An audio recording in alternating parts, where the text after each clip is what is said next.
Yes. Are we doing the other one as well, or just, okay.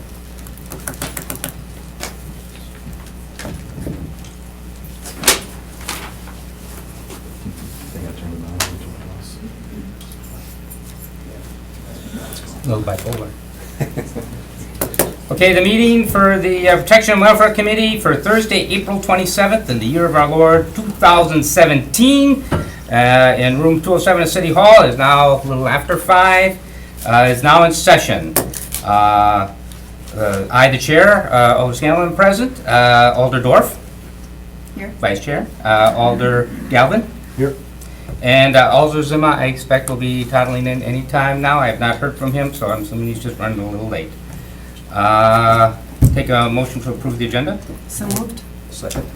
Motion by Alder Dorf, seconded by Alder Galvin. All in favor? Aye. Opposed? Agenda is approved.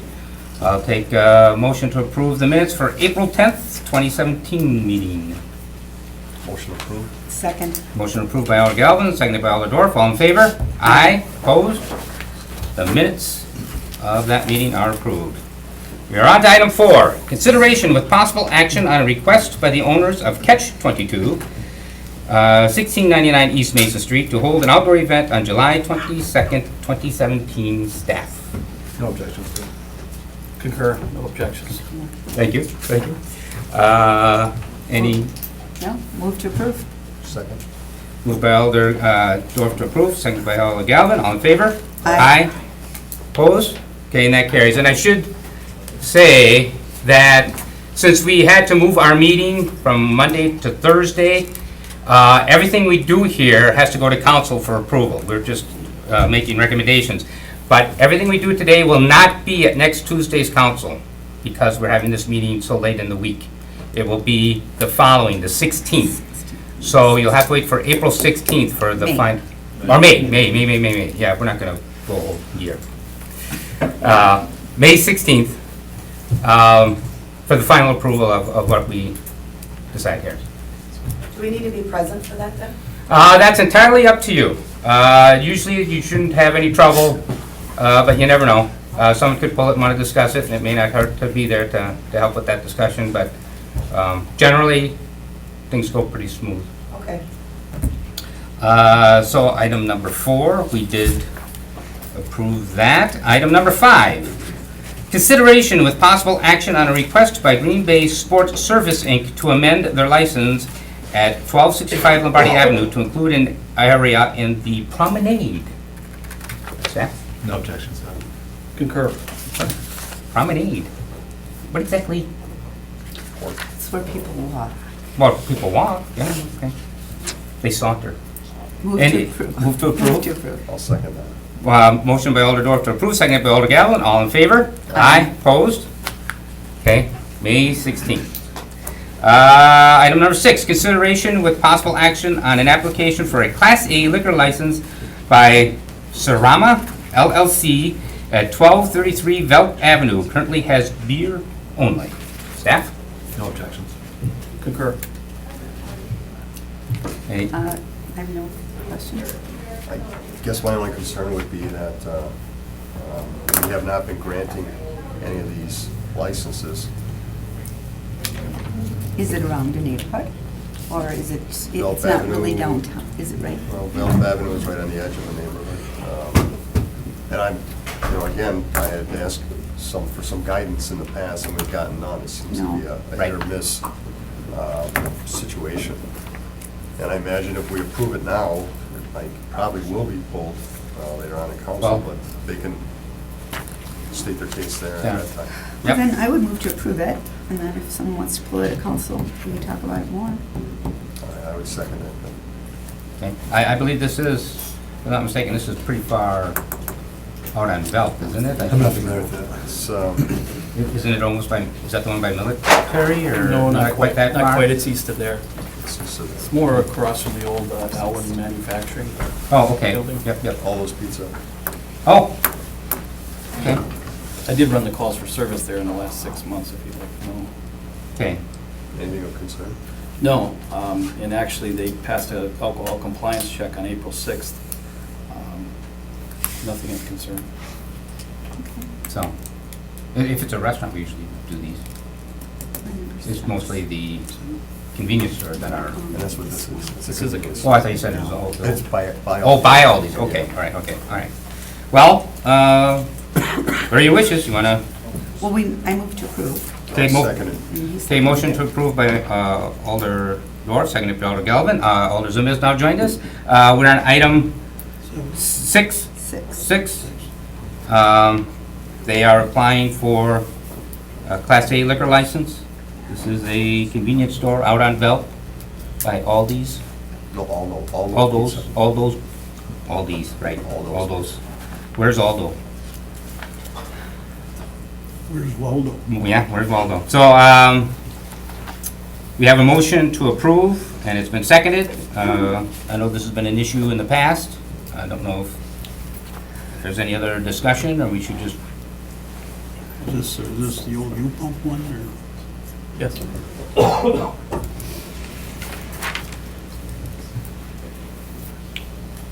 did we want to open the floor at all, or? Is there, do you have any concerns, Alderman? I'm just not gonna vote for any one of these that are anywhere near me. Okay.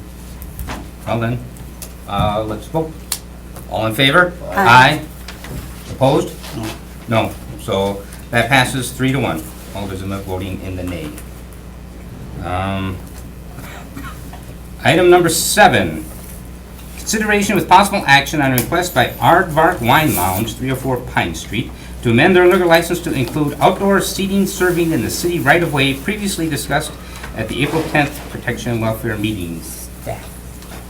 I know at the last meeting we discussed how there's an ordinance that prohibits intoxicants on the right of way. And I think today there was going to be some individuals from Aardvark Wine to present some ideas on why they thought maybe there should be alcohol allowed on the right of way. I have looked into other municipalities that do allow alcohol on the right of way. I know the city of Madison and city of De Pere has that, and I have passed out the ordinance from the city of De Pere on what they do to allow alcohol on the right of way. They have what's called a sidewalk cafe, and that allows for businesses that have approved a liquor license. They then can extend that to the sidewalk if they are approved by, there's a application process, they need to be approved by, determining if anything's, if the walk in the right of way is prohibited or inhibited at all, or if they have any other liquor license questions that they might come up. Right, don't they need to first get what was it called, a revocation, or what the heck? I can't quite, I don't see it here. I don't quite remember how it is. Down toward the bottom. Well, that's if they, revocation of permit. Permit. That's if, But it's not the liquor license that allows them, they're first getting a permit, and that's actually, because to deny them, they need, first, there's a first step where they have to get a permit, not a sidewalk cafe permit. Sadway Cafe permit, there we go, which is revocable. Yes. So that way, we do not have to worry about revoking a liquor license, which is far more complicated and requires a semi-judicial hearing and quite a process. So if there is a problem, we can just revoke that cafe permit and We need to they create lose it. that first, then? Yeah, do we need to They- create an ordinance before we can even decide on this? Or can we decide? That seems to be the way to go, I would say. How long does that? I believe you do have to create an ordinance for this. Right now, there's nothing in the ordinances that allows for a sidewalk cafe or Okay. something similar to it. I talked about last week, chapter 27.301. It does not allow for an exemption for a sidewalk cafe. We'd have to add that in there. And then also add in the application process and the ordinance that details regulations for the business, what they have to do to ensure that they're maintaining the property. And then I think another process that we've already have been doing is they'd have to work with Public Works and work with Improvement Services Committee to make sure that they're not, make sure that they are in compliance with the right of way as well, ADA compliance and things like that. Well, I make a motion to refer to the staff for that purpose to develop that ordinance. Second? okay, well, before we get that far, I would like, I know there's a presentation that wants to begin on Well, the that's okay. floor. We Okay. can make the motion. Yep, anytime we motion, want. second, yep. So the motion's on the floor. That's on the So floor. they say- Yep, that's why Move I'll to take a op- motion. Move to open the floor then. Yep. Motion open the floor by Alder Dorf, seconded by Alder Galvin. The floor is open. I believe there's a song and dance show. Oh, no, I hope not. I'm not sure as far as. I just have pictures that outline the area.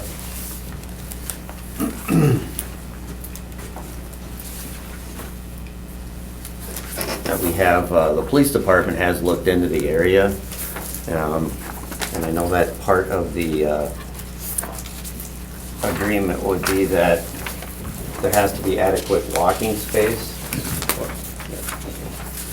The first page just shows that from the curb to the end of the first table, length would be 3 feet, or just over 3 feet. And page 3 shows that there's adequate walking space between the tables and the building front, 7 feet 8 inches.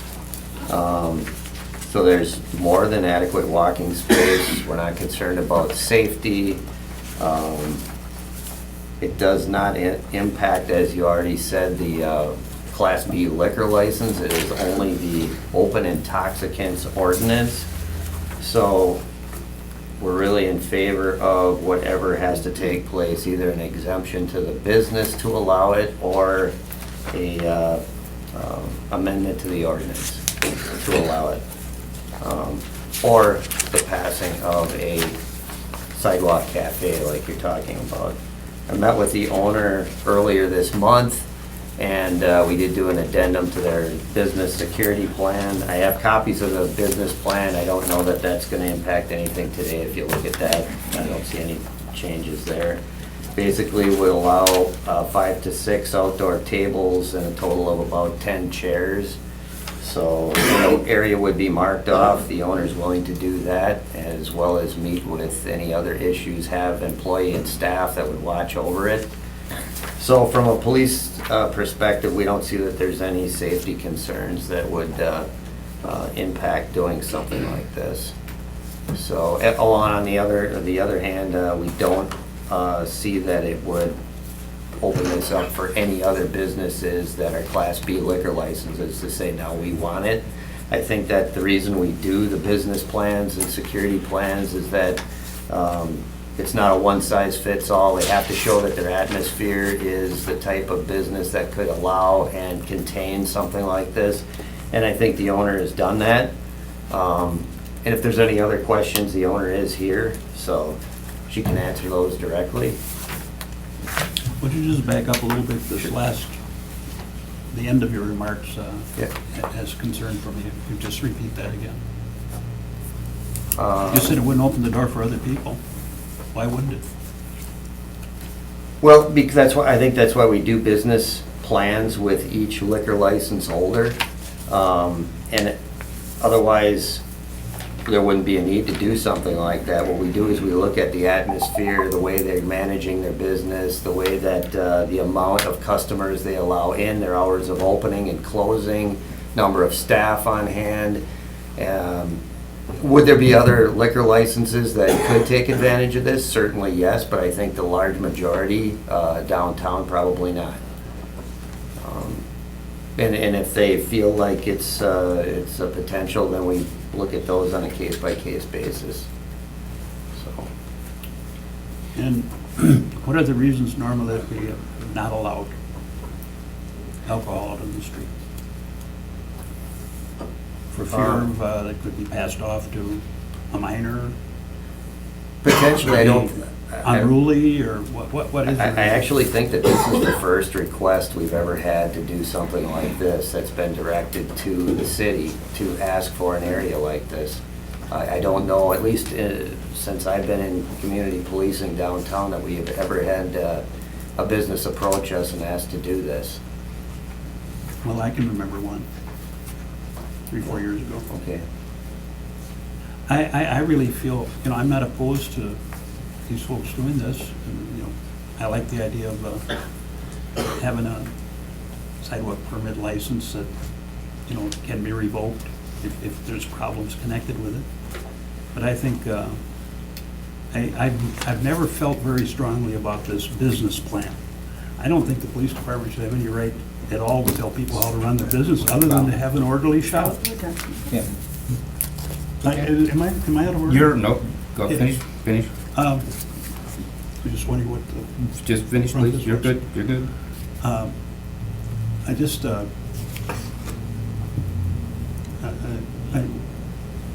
not so sure that we even have a legal right to do all that, tell people how to run their businesses. I think you're doing it, coming at it from a different angle. You want to see what their operation is, you look at their background, have they had a lot of problems in other places, all those sorts of things. But I don't know how that would constitutionally hold up, but I don't really want to dwell on the constitutionality of police departments telling people how they got to run their businesses. The state law says you've got to keep an orderly house, and that can be interpreted by this committee and the police department. But anyway,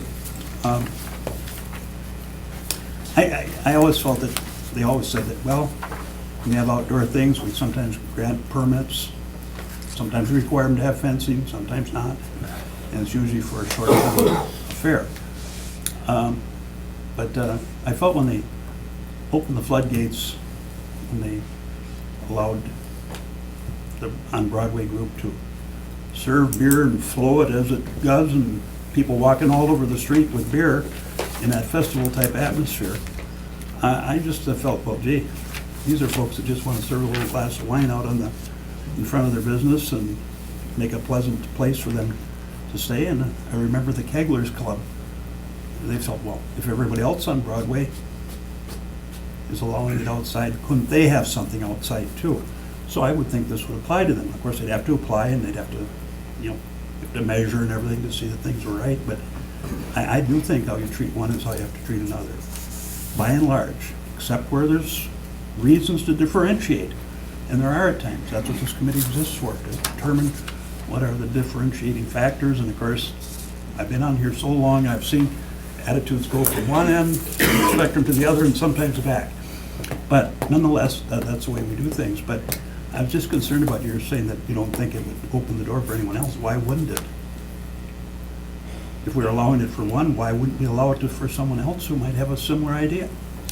And we might on a case-by-case basis.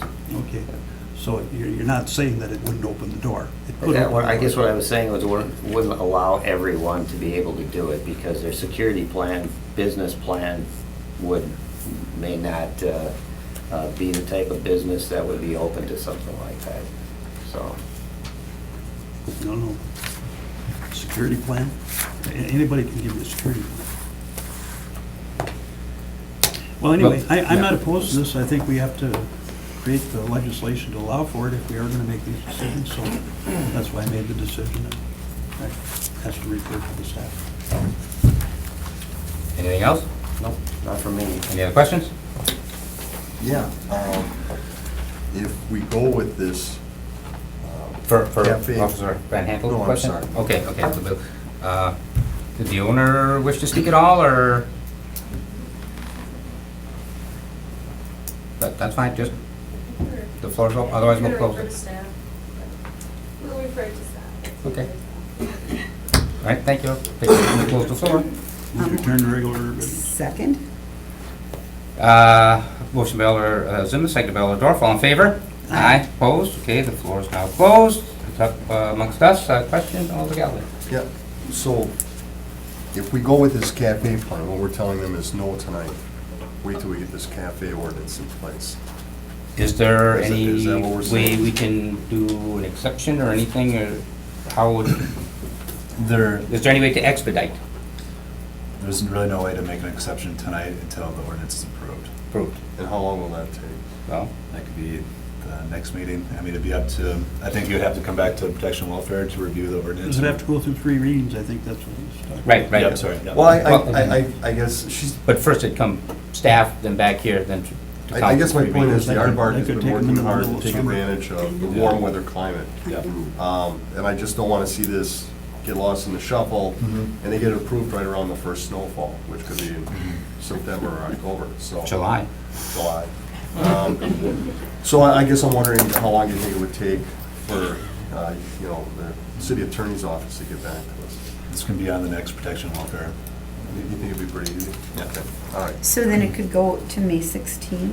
We go on the May 16th council. And is that like the first reading, then we can, sometimes we can go right to the third reading at the next meeting? Is that Yes, how that's that correct. can So go? by June, we'd have something in But place? of course, the meeting in June's not till the very end of June, right? Like the third week?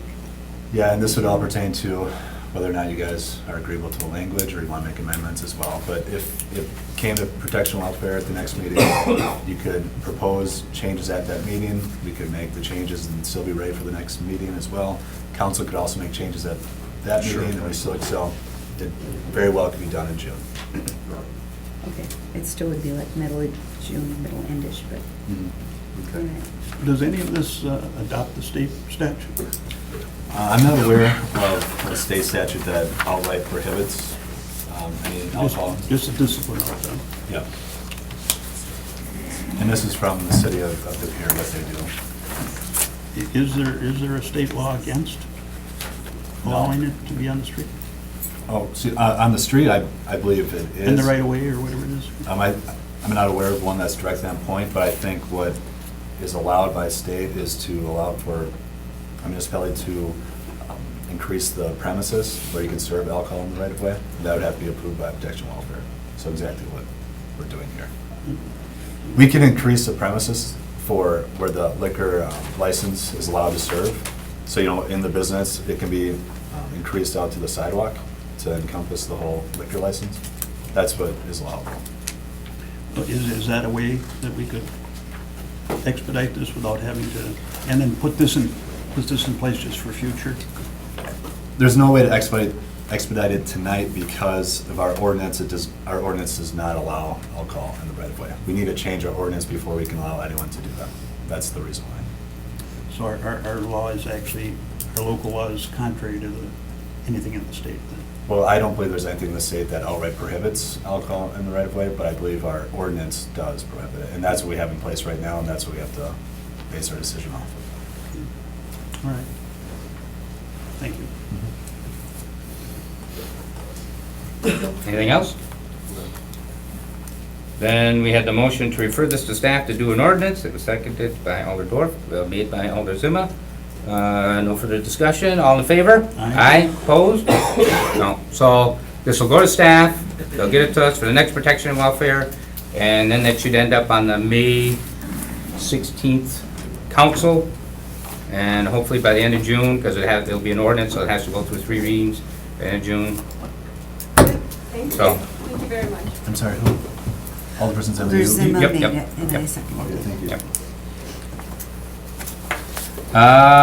Item number 8, consideration with possible action on an appeal by Chris A. Charette,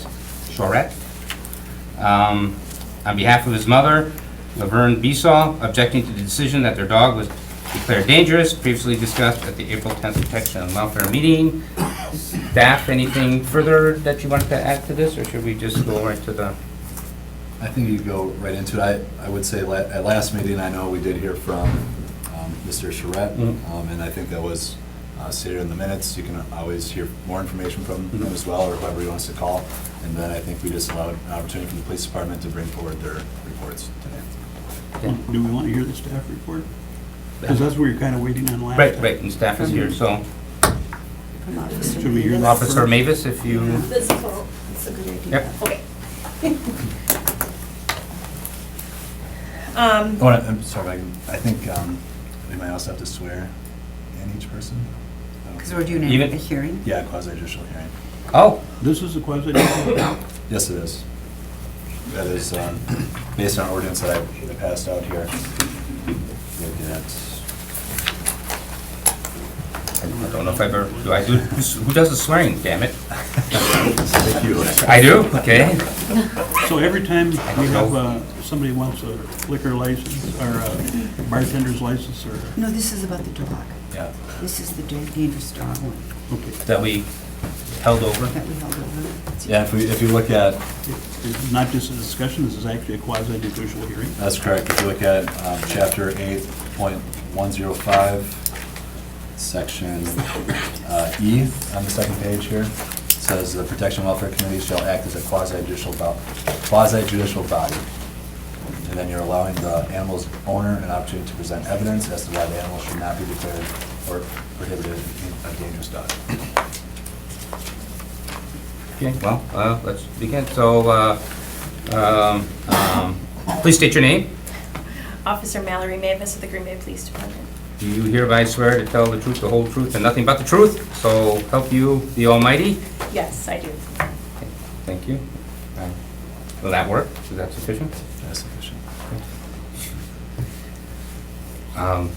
Please. Okay. February 22nd, I was dispatched to an animal bite that had happened at Navarino Park. I went, obviously, to take this report. A 30-year-old male was in the park, and he was sitting at a park bench, and two gentlemen were walking a dog. And the dog happened to be a Brindle Pit Bull. Brindle is just the type of color it is. It's kind of marbling. And the dog was pulling on the leash and apparently trying to snap at the people that were actually walking it. And this gentleman happened to get near the dog as these two gentlemen were walking the dog past, and he got his ear bit because he was kind of sitting on the seat, like a park bench sitting here, and the dog walked past him and actually took off a portion of his ear. The gentleman had to have his ear sutured back on, resulting in $1,800 worth of medical bills. Now, at that time, we could not locate the dog, and it was located through my investigation through a second report. There were also concerns at Navarino Park because there is a local church daycare that responds to the park, and they have several kids that play there, and there was a woman, a daycare employee that was there. She had witnessed the dog snapping at the people and stuff like that, and she thought that the dog was aggressive. And then through my investigation, I discovered that the dog was not current on his rabies vaccinations, which is actually required by state law. So because the dog is not current on its rabies vaccinations, that gentleman who had lost a portion of his ear and it had to be put back on also had to go through the post-exposure rabies prophylaxis, which is $10,000, not covered by most insurance companies. So he is in quite a few medical bills. Then on March 22nd, literally a month to the day, an elderly gentleman was walking past the address of where the dog was in close proximity, and this dog had run out and bit him in the hand. Completely unprovoked. He wasn't near the property. He was a few doors down. That gentleman happens to take that path every single time that he's walking to church. And again, I'm not sure if he had to go through the post-exposure shots. The dog did not have his rabies shots. So at that point, I went to the address of where this had happened, discovered it was the same dog in close proximity of where the first bite had happened, and the victim in that one identified the same dog. I spoke with the owner at that time. She said her name was Laverne Besaw. She's an elderly woman. She said that she and her son, Chris Schwartz, share custody of this dog. And I inquired, I said, well, on February 22nd, were you walking this dog? Or did you have someone walk this dog? She said that oftentimes homeless people will come by her property and will often request to do yard work, rake the leaves, remove snow, or walk the dog. She explained to me that she is too elderly to control the dog, and so for extra cash, she allowed them to walk the dog. The funny thing is I happened to stop by that address, and there's a big "Beware of Dog" sign in the front of the house, and there were two gentlemen there, and I asked them if they were a witness to a dog bite, and no one owned up to anything. She couldn't go back to me and identify who those gentlemen were that she had hired to walk this dog, so I couldn't go back and I even identify that. So based on the fact that we had two bites, one was very severe, causing a pretty significant injury, and the dog was not current on its rabies vaccinations, we're required by state law to take the animal to an isolation facility. We're contracted with the Bay Area Humane Society. That's where the dog went. The dog then fulfilled its quarantine for 10 days. I went back to the address, and looking at all these reports, I said, you know what, it's a concern. It's a liability to keep this dog in the city. I don't feel comfortable if this dog remains here and doesn't cause another injury. And so when I went to go back to the address, no one was home. I left a notice on the door to please call me. I was told later on that Laverne was on vacation. I spoke with her son, Chris. I had another officer with me. I explained the dangerous dog declaration and that they had to remove the dog from the city limits. And I had asked Chris, I said, do you feel comfortable, you know, can you say to me that if some kid is not walking down the street, some little 2-year-old toddling down the street, that that dog wouldn't come and take off that child's face or something like that? He could not guarantee me of that, and that's my concern. If that dog is capable of taking off an adult person's ear and causing that great of damage, and it's not vaccinated, not followed by state ordinance, or state law, what's required, that's a concern that I have. Not only that, but the dog was very aggressive with Humane Society staff. Their vet could not revaccinate the dog. That's the protocol that normally happens. After an animal has gone through the rabies quarantine process, whether it's at home or an isolation facility, it's required by state law to revaccinate that animal. And they could not do that even though it was required by law because the dog was so dangerous. And I do have a report actually here by environmental specialist Valerie Blado with the Brown County Health Department. And she had several concerns. I don't know if you want me to read it or if you guys would like to No, I review it think- yourself. I No, think you you- should go- read it. please read it. Oh, okay. To the Protection and Welfare Committee, I've been working with Mallory Mavis on 2 rabies control orders that were issued on February 22nd, which would have been the first bite, and on March 22nd, 2017, respectively. The first incident occurred in Navarino Park and was unprovoked attack against the victim who required medical attention and his ear was seriously damaged. The 2 persons that were walking the dog left after the attack. Furthermore, the victim also had to undergo the rabies prophylaxis under the physician's recommendation since the dog could not be located and it could not be confirmed that the dog was current on its rabies vaccinations. The second attack was also unprovoked and the animal was running loose when it bit the victim. Again, the victim required medical attention to the bites that sustained to his hand and wrist area. Based on the information received from the victim, Mallory was able to locate the owners, Laverne Besaw and Chris Schwaret, who reside at 821 Doty Street. Since the owners of the dog Tika were unable to produce proof of the required rabies vaccination, Tika was taken to the Bay Area Humane Society for the quarantine. Although the quarantine was completed, it was discovered upon my conversation with a representative of the Bay Area Humane Society that they were not able to administer the rabies vaccination as Tika was deemed too dangerous to safely vaccinate. To the best of my knowledge, the animal was removed from the city per Mallory's orders and is being kept in Maple Grove, Wisconsin. I am in complete agreement with Mallory's decision that Tika is dangerous. Tika is not being controlled by the owners and should not be allowed back into Brown County. There is also no evidence that Tika has ever been vaccinated, another violation of city ordinances. I thank you for your time, and please feel free to contact me if you have any concerns. And then she notes that she didn't include any personal information due to HIPAA violations. Any questions? Is that, If I could also add, I did receive an anonymous email. I have identified who that person is, but I choose not to disclose it to protect their identity. They disclosed to me that the dog has been involved in 5 unreported dog bites, not reported to the police department, some requiring stitches. I don't have any documentation of obviously that occurring, but that's the anonymous email that I had received from that incident. Okay. And there was also another time where I believe it was Catherine Went, she came forward and advised me that the dog was involved in an attack to her dog through a fence, requiring $600 medical bills to her dog after it had bit its mouth through the fence. Apparently they share a property line. that was never reported either? Or that was? No, that was reported just when I investigated this incident. So we have 3 reports then? Correct. Okay. Are we allowed to consider the fact that we have 5 undocumented reports through an anonymous person?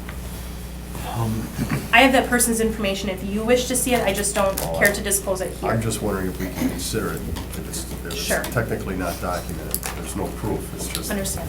I think the committee would have to weigh the credibility of the witness and just weigh whether or not it's relevant to your determination. So you can consider it, you have to determine whether or not that factors into your determination or not, so it'd be in your discretion. Well, I guess I'd have a few questions for you then, Mallory. Sure. This person has sent you the email. Did you interview them? Yes, Okay, and so you felt that they were credible? yes. And that the bites happened in the city of Green Bay, or these 5 attacks happened in the city of Green Bay? Involving the dog. Over what period of time do you think? She didn't say. But she has knowledge of this. Yes. And was it humans or other animals that were attacked? Humans. Okay. Were you able to determine how the dog got loose on the second bite on March 22nd? Ran out the front door from the owner. See, that's my concern that I have, is that, at the end of the day, I don't want to have someone's dog declared dangerous.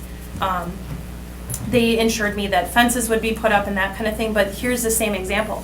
What if fire and rescue is attending to Laverne, this elderly woman, maybe she's having a heart condition or something like that, and we had to kick down her door to get to her, and the dog runs out and causes damage, and we're just there trying to render aid. We've had a couple of instances where the dog is loose, the dog is in a city park, the dog is running loose, and that's when all these violations happen. Now, I tried to be reasonable, I think, with things, because I issued them a written warning for the dog running at large, because an isolation quarantine is expensive. It's $310. And that's one thing that they have to take into consideration. And, so I gave them a written warning for that, and okay, take care of this and that kind of thing. Because there is cost involved with that, and that's Sure. can be a hardship for people. This third incident where the dog bit the neighbor's dog through the fence, if I'm reading the statute correctly, though, the dog was on its own property, and thus it could be Correct. construed It's a or civil taken matter, if it was protecting its property. So again, we really can't consider that as part of this. True. But you're showing that, you think you're It's got a showing- history of aggressive behaviors, which is a concern.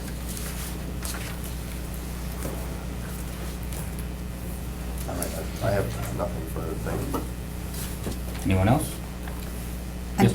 I have a question for you. Do you know if the victims were reimbursed for their medical?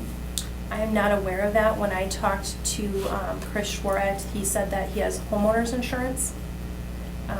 And I don't know if they were going to make a claim through that to rectify this situation.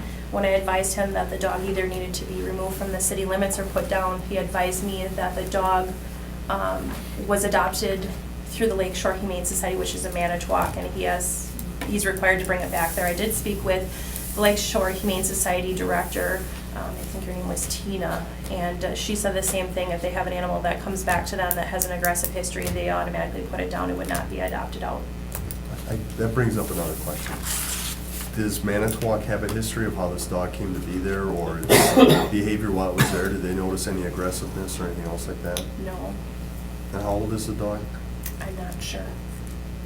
And how long have, I would say it's an adult dog by looking at it. I would say maybe like 7. and how long have they owned this dog? I don't know. I think probably about 4 years maybe. But that's just an estimate based on what they had said. Because the dog was vaccinated when it came from the adoption site. But the issue is that most adoption facilities only do the 1-year rabies booster, and then after that, then you need to re-immunize with a 3-year.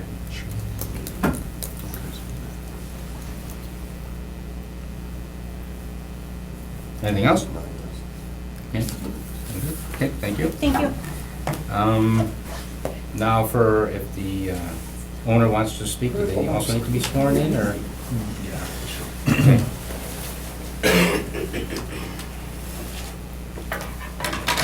If you could please state your name and address. Chris Anthony Sherrod, 821 Doty Street, Green Bay, Wisconsin. Okay, and do you swear to tell the truth, the whole truth, and nothing but the truth? Yes. Okay, thank you. You've heard the report, and you have spoken to us last time. Is there more you'd care to add? Yes, there's not much I can say about, we regret the first two. My mom's on vacation again, I'm sorry that she can't be here. She wrote a letter and she had it notarized by her bank. It's about the same as she said last time. Can I read it or no? Oh, certainly, yep, by all means. And I have some pictures too. on what Officer Mavis said about our dog, you know, I got our pictures here. I got more pictures. I had pictures last time. I got some more made up. So if you'd like them, I got. We could look at the pictures while you read Yeah. the, That's my friend. That's Tika. That's my friend's 5-year-old.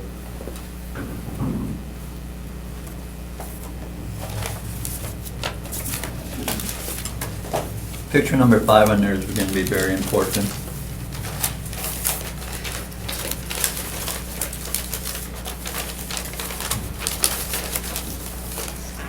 This is from my mother, dated April 24th, 2017. My name is Laverne Bisa. I live at 821 Doty Street, Green Bay, Wisconsin, 54301. I'm writing this statement because although I was at the first meeting, I cannot attend this meeting due to travel reservation which were made in March. It would be costly to change. Tika lives with me and my son Chris Shred at the address above. Tika is a very active dog, but also very loving. When I come out of my bedroom every morning, she comes to greet me. If she is not in the kennel or sleeping, she is right near me while I'm on the computer or watching TV. I love her very much and miss her very, very much too. Like I said before, I will do whatever it is necessary to keep Tika. We really love, we already have a kennel made, and I will put her in my bedroom, lock the door before I let anyone come in the house. She snuck out on me one time, and that won't happen again.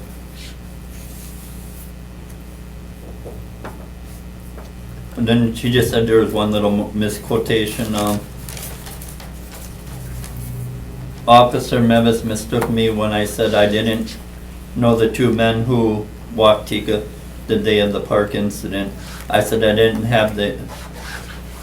know the incident happened, not that I didn't know the men that were walking the dog. Their names are Keith and Jeff. I've known Keith for a couple of years. He is very fond of Tika and asked me if he could walk her. Tika is also a very large, Keith is also a very large man, so I didn't think there would be a problem. He never told me something happened. Also, I said Tika was anxious to be walked, therefore I wouldn't walk her because she is too strong for my mom. I never said that she was snappy. Maybe that was a mistake, misstood of me. I really want Tika back, as does my son. She gets along with everyone once she is introduced to them. My grandchildren, my great-grandchildren don't have a problem being around her. We all want to have her back. Sincerely, Laverne Bisa. And I found records that we had Tika vaccinated one time for rabies after we had her. We have Tika, it'll be 4 years that we've had Tika in November. I thought my nephew paid for the three-year shot when he took her to Petco, but he only paid for the 1-year shot. I just had the receipt right here. Right here it is from Petco. It was only done for 1 year, but my mom thought she gave him the money to have it done for 3 years. I tried to prepay at Petco for her vaccine. I got the paperwork right here. The next one they're having is on Saturday, and it's going to cost roughly $79 to have it done.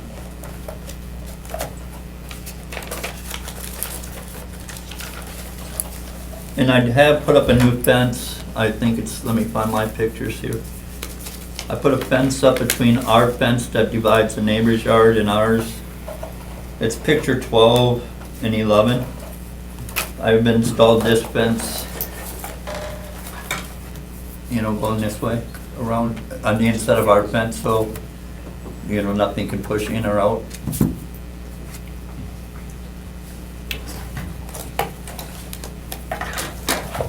And picture number 5 on there, I really want to draw your attention to. Because the neighbor lady says her dog, that fence is, our two fences are 9 inches apart. And they got a double-sided wood fence. The only way their dog is gonna get bit is that dog has to be in that walkway. Because there is no way, there's no way I can see any animal getting in between that, from that little hole. And our dog reaching in, my dog reaching in 9 inches. The only way I can see anything happening, and I have a witness here that talked to the lady the day of the incident, the only way I can see is that anything happening, their dog has to be in that 9-inch walkway, so it's either animal at large or it's trespassing. But, Public Peace and Good Order Code, Chapter 27 says 27.609, animal trespass. No person shall permit or any animal owned by or under the control of such person to trespass or be on the property of another person. So I don't see how Tika could be found guilty of that. Plus, we have 3 dogs that go outside to go to the bathroom together 99% of the time. In the way her fence is, how is she going to be looking through that fence and see Tika do it? You're not going to be able to see what dog, what even caused the injuries. When you're looking through that, there's no way to look through that fence and see what animal is causing the injury. And my witness spoke with that lady there. And, I don't see how, like the gentleman said, if our dog is in our fence. So if their dog is in between the 2 fences, why would any of our 3 dogs be reliable? Because I don't see how she's gonna sit there and watch her dog sneak through the fence and be a caring, say that she loves her animal, watch her walk through between the 2 fences or even put itself under the fence and sit there and watch one of our 3 dogs would do damage to that dog. I'd be calling my dog back or doing what I can to get my dog out of that situation. In pictures 1, 2, and 3 are showing you the kennel that we already had set up for our 3 dogs to share. My sister's gonna speak here in a minute, but we put that kennel up last year for our 3 dogs to share. And on picture, I was trying to make another point, that's why I got my fence here. Besides that, we put it up. Let me see the other one where I have my tape measure. Picture number 6. This is the size openings we're talking about, this size right here. So it's kind of hard for a pit bull or any kind of dog to get much of their head through. That's the opening that I'm showing that's in their fences, but I mean, that's not a very big opening. But I did have, just to be safeguarded, I put this up too, just to make sure there is no future problem. But that isn't much clearance to get anything through. So that they have a small dog. So what happens, their small dog came through this and came onto our property. Because you have the picture of Tika there. I mean, she has a pretty good sized head on her, so it's pretty, that's not very much of an opening.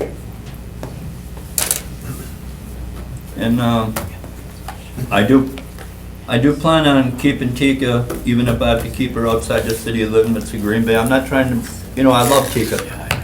She's with my friend's daughter there, but in the picture. I love that girl as my own granddaughter. If I thought Tika would do anything to her, Tika would never be around those children. Or my niece that's gonna speak to her children that come around our house all the time to see grandma. If I thought Tika was any danger to them kids, I would not have Tika around them. And from now on, there's only gonna be three people that walk Tika. That's me, my brother-in-law that's married to my sister right there that live upstairs from us, and her son, my nephew Kent Lee, that's in the service right now. Nobody else is allowed to walk Tika. before anybody enters or exits our house, Tika will either be put out in her kennel, which can be done just by opening up the back door, she's right in the kennel, or locked in my bedroom or my mom's room. And the same will be done when they leave the house. And I just wanted, I think I covered it. In incidents number 1 and 2, I regret they happened. And I do feel, I'm sorry for the injuries and the pain and suffering they had went through. I mean, I wish I could turn back the clock and take that back, but I can't. And the only thing I said to Officer Mavis is nobody can guarantee nothing, is what I was trying to make a point to. I mean, we can do the best we can to protect everybody.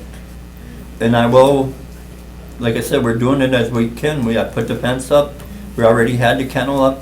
We didn't know about incident number 1, otherwise we would have started locking Tika in my mom's bedroom before the door was open, before incident number 2 happened. I mean, can I call my witness? I mean, do you have any other questions, please? Any other questions? I do.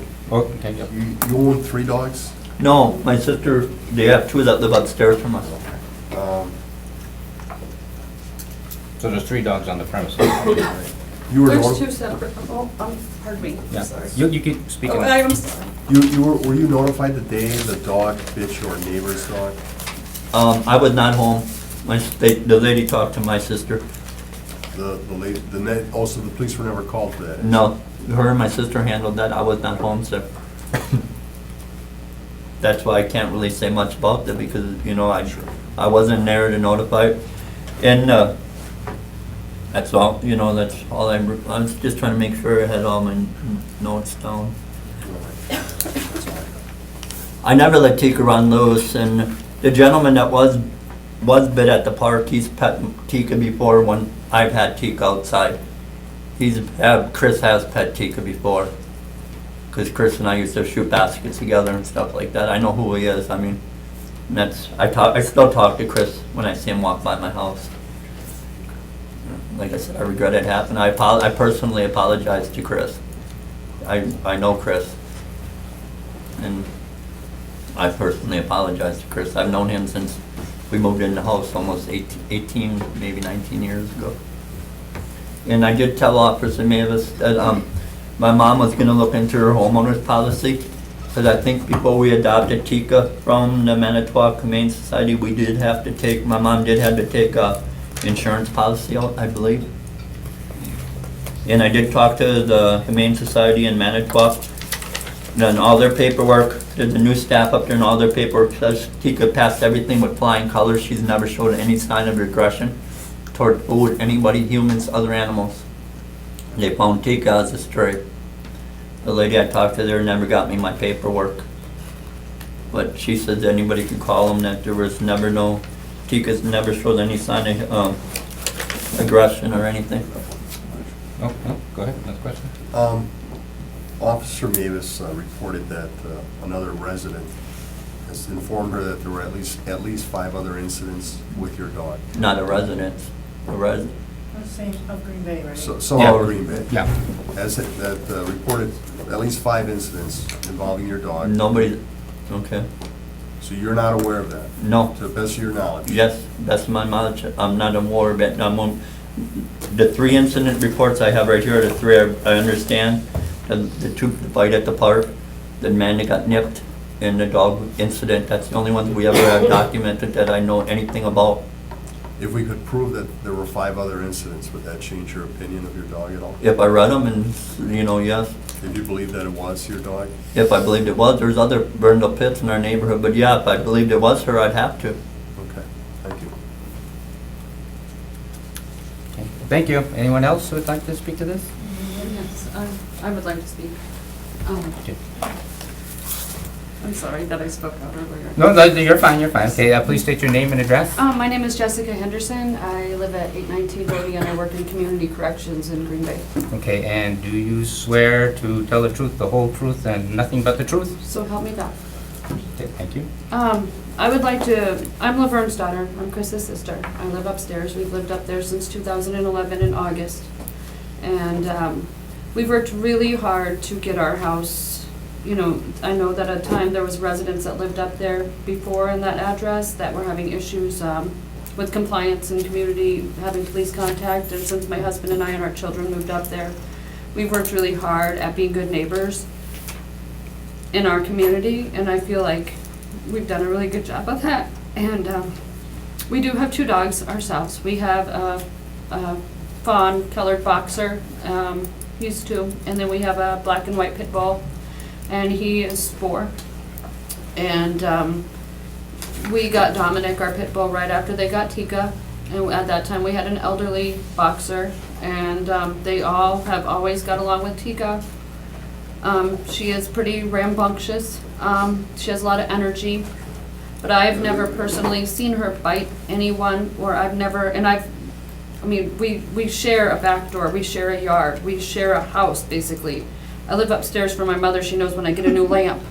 You know, I would never, and I'm a dog lover, I'm in several rescue groups in Green Bay. I'm in with Mitlieb German Shepherd Rescue. They take in aggressive dogs and stuff and they train them. We brought our dogs through there and they're now canine good citizens. And we have it arranged for Chris to bring Tika there too. They're really knowledgeable about working with dogs that have a high level of energy and have shown some of the similar characteristics as Tika is. But I would like to speak specifically to the incident regarding the animal coming into our yard. I was approached by the neighbor late March of 2016.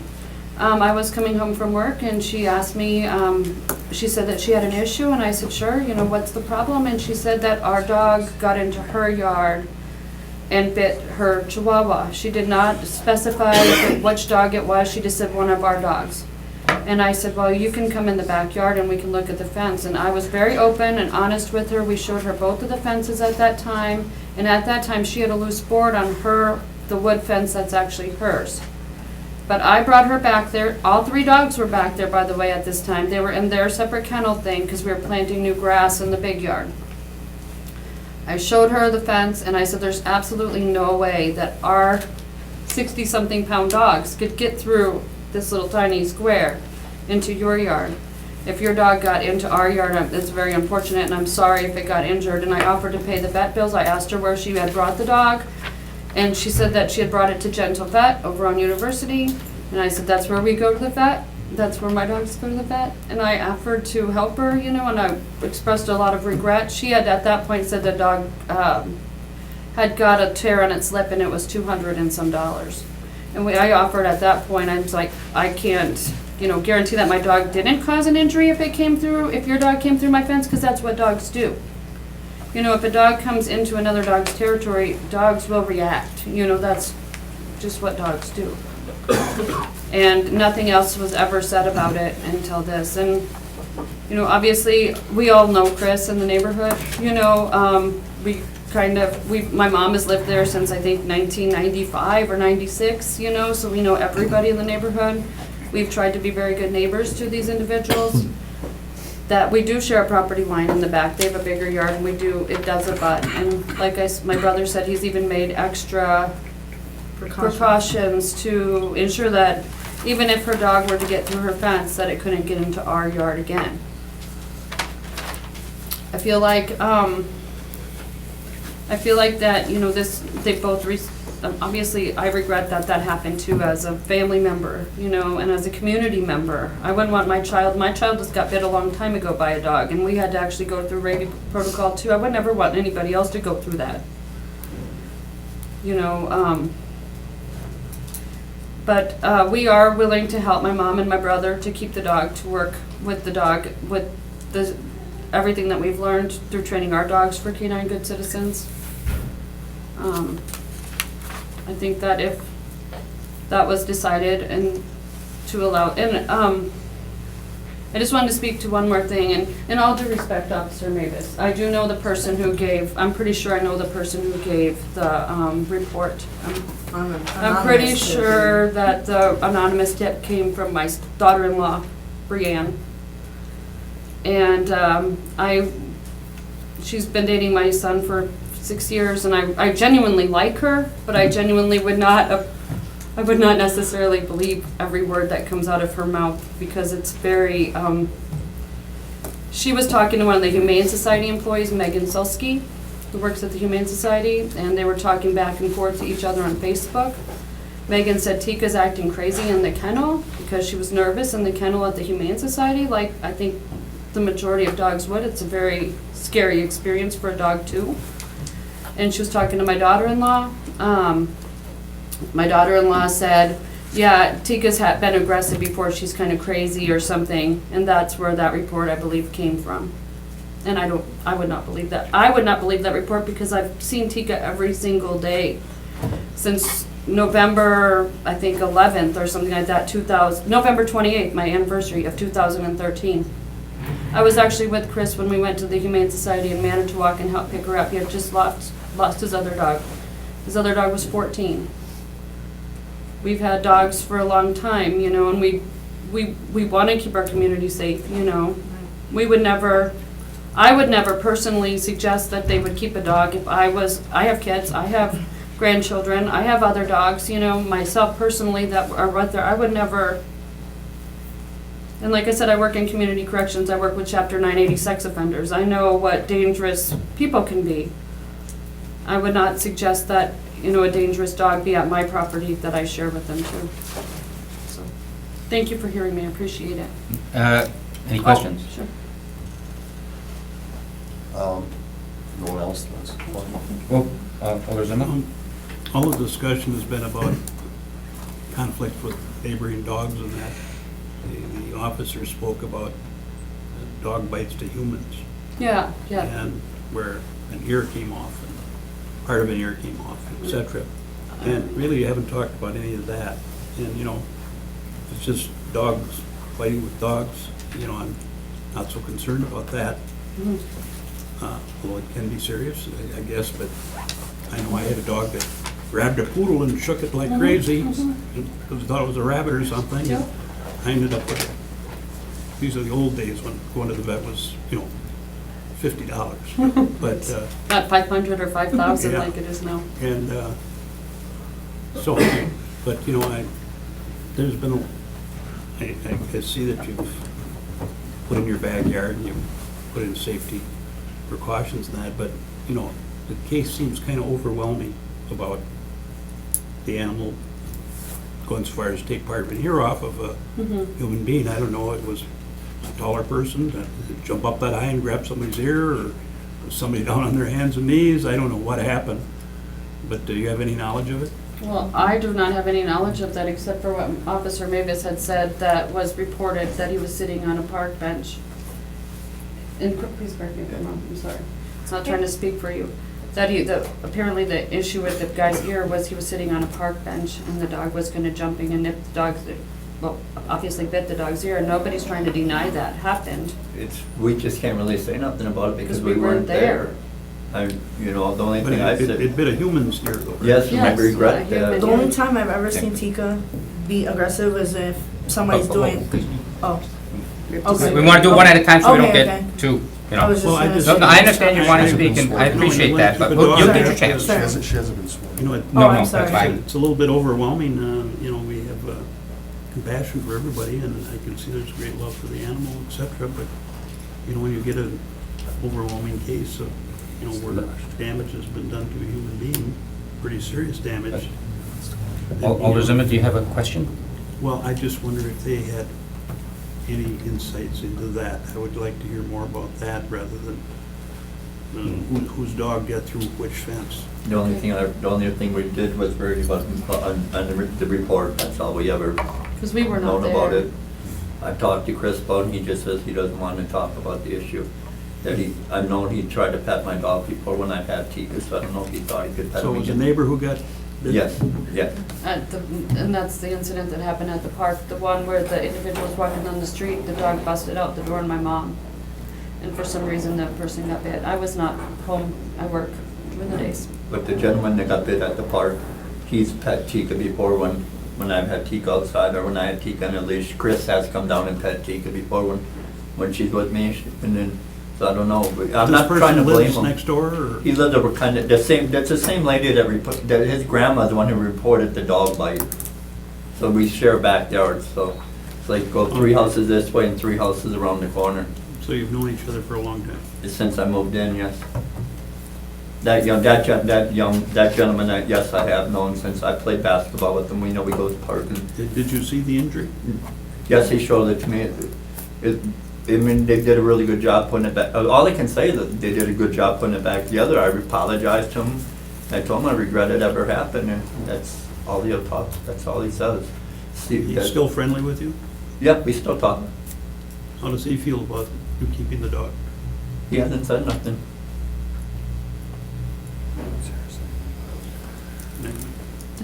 What he would have to say would weigh a lot Yeah, with me. I understand it, yes. Any other questions? Okay, then someone else would like to speak? Thank you for your time. Oh, sorry. Thank you. My name is Tina Bauman. I'm Chris Shred's niece. Laverne's my grandma. I live at 1205 Wirt Street, Green Bay, Wisconsin, 54304. And do you so solemnly swear to tell the truth, the whole truth, and nothing but the truth? Yes, sir. Okay.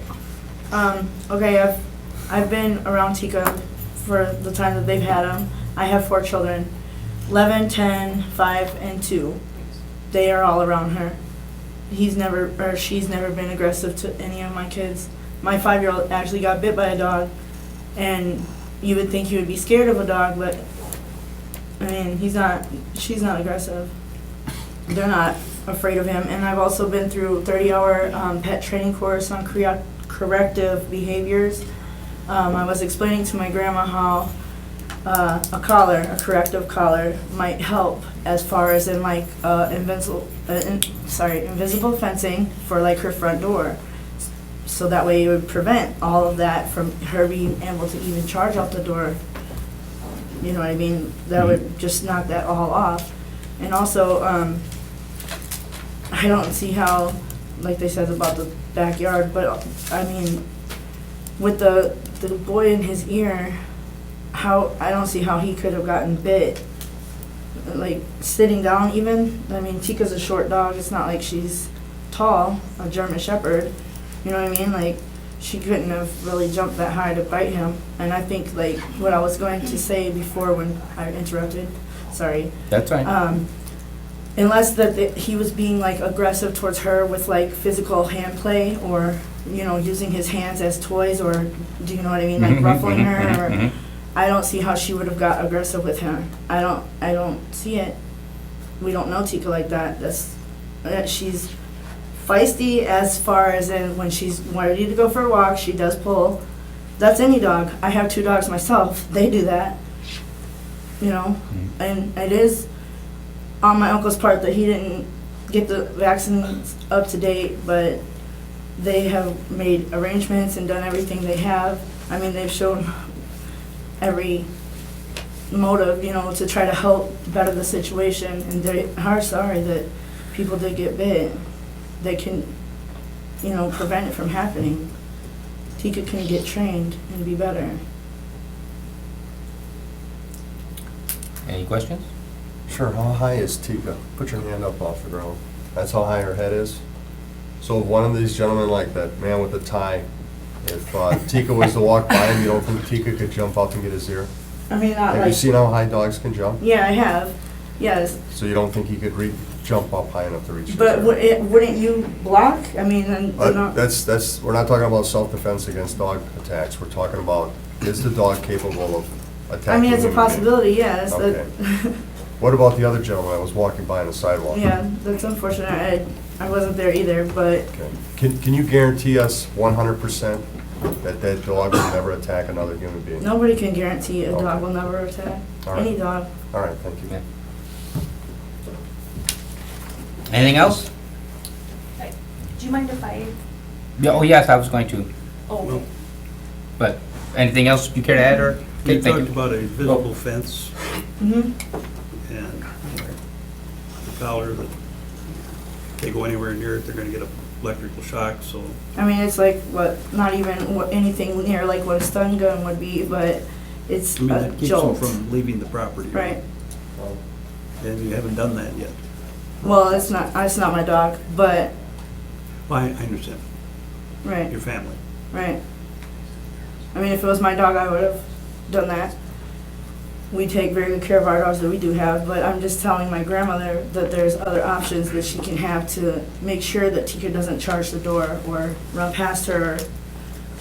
You've seen her, this tall, you know, she's not a big woman. It's not like she can really block the door. But if, like she said, she keeps her up and puts her up before she even goes to the door or answers the door or anything like that.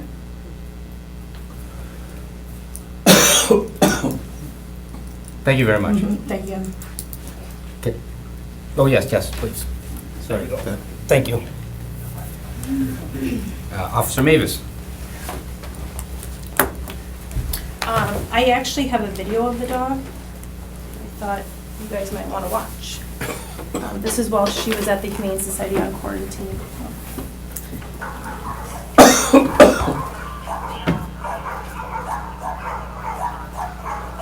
What's taking place on the other side of the camera? You're taking a picture. I mean, how many people are there, and what's going on? It's just me. It's just me in front of the gate. She's on the isolation wall. There's no one else that's there. There's other dogs that are also on quarantine, but she's the only one that's there, like I said, while Will I'm dogs there. act like that? I think the dog is like baring its teeth. It's, you know, she's exhibiting aggressive behavior. And like I said, you know, they've all, you know, explained that the dog is great around family. And yeah, absolutely. A dog is going to adore its family members, but the issue comes into play when the dog is off property. These bites are unprovoked. Elderly gentleman, Mr. Byrell, David Byrell, was walking to church, and he was even wearing gloves, and the dog bit through gloves, and caused that kind of injury. Now, Laverne and Chris, they were very cooperative. They were very cooperative throughout the whole process, and I do appreciate that. I'm not here to, like I said, give pit bulls a bad name. I don't support the breed-specific ban legislation. It's not. This is a case-by-case thing. We had 2 bites to a human, one of them causing pretty extensive damage to someone's ear. And the other concern is an animal might become aggressive if it's unvaccinated and maybe was exposed to a rabid bat in the backyard and is developing rabies. That's a potential. And if you talk to anyone with the rabies program, the quarantine process is 10 days, but you could test an animal 156 days after the fact, and it could still be developing rabies. It depends on where it is in the body, where the bite happened, to make it all the way up to the point where it's at its head, where it's affecting the brain tissue. And that's when some of this aggressive behavior can come into play. Biting, growling, attacking, things unprovoked. We can't guarantee that at this point. Question. Yep. So knowing, watching that video, looking at the dog, the size of the dog, knowing what the owner looks like, do you believe the owner is capable of controlling a dog that's acting like that? I don't believe so. I know Mr. Schwartz showed the fence. I could take that fence and bend it right here. Yeah. I'm sorry, you know. It's you have a very large a pit bull is a very muscly, strong dog. You know, that's the one dog breed that earned 2 silver stars in World War. You know, I mean, the only breed. They're amazing family dogs, but they'll also be very protective. You know, and a strong dog like that, well, that can push that wire fence right. You dig right underneath. You need some wrought iron fencing for that kind of stuff. I've seen pits jump, 5 feet off the ground. I mean, even the beware of dogs sign. Obviously, there was a concern. They put that up. The other 2 dogs on the property, I met them, they're completely fine. There's no concerns. But at the end of the day, if I know that this dog is in the city and caused 2 bites within a month to the day, I can't guarantee that, even if my son was toddling down the street, I'd be terrified that my son would lose his face. And I know we have an officer that lives in close proximity. He is concerned with this dog staying in the city. It's a concern, To me, if a dog bit and it was unprovoked, I would put it down, even if it was my own dog. Because at the end of the day, I'm sorry, but you gotta weigh the risk here. In a human life, that's a higher priority in my book. And that's what I'm here to represent the city for, is safety. So. Could I see that video? Any other questions? Yeah, you should be allowed to see the video. I have no problem So, with well, that. certainly, yep. Sure. Any other questions for Officer Mavis? Well, dog barking through the fence at a kennel. Are there no other dogs that would do that? The aggressive manner in which the dog is acting. The dog isn't just barking, it's baring its teeth, growling. It's a ways off here. But other dogs don't do that? Not that, most dogs will come right up to the fence. Some dogs will growl, but not, when they bare their teeth, they're basically warning you, back off. They're ready to go. Yeah, back off, give me some space. I don't like where you're at right now.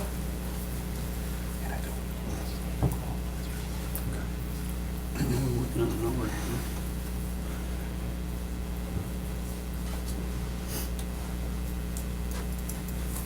Can she sit down and show him? But yes, if there's, Yes, is do there you anything have else?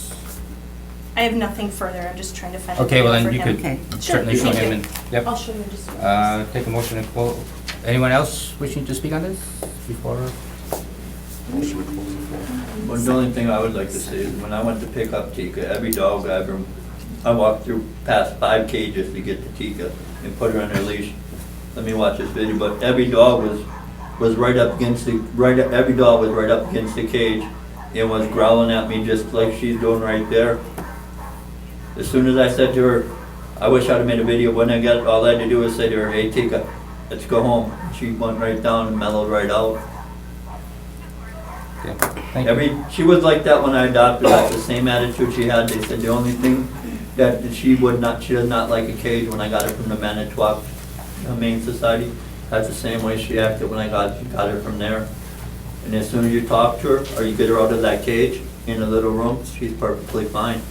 Something about that, that's why we don't kennel her, and that's why she's only in our backyard until she wants to come in, but, then there's still human reaction. Okay, thank you. All right, thank you. Motion by Alder Gillum to close the floor. Second. Second by Alder Dorf, all in favor? Aye. Opposed? Okay, the floor is now closed. Any discussion, motion?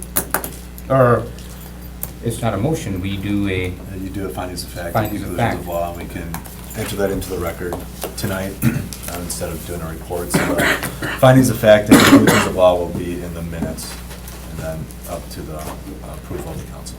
okay, so discussion first, if there's any discussion. I'd just like to ask one more question of Officer Mavis, just for her opinion. Is there an invisible fence system that could solve the problems there?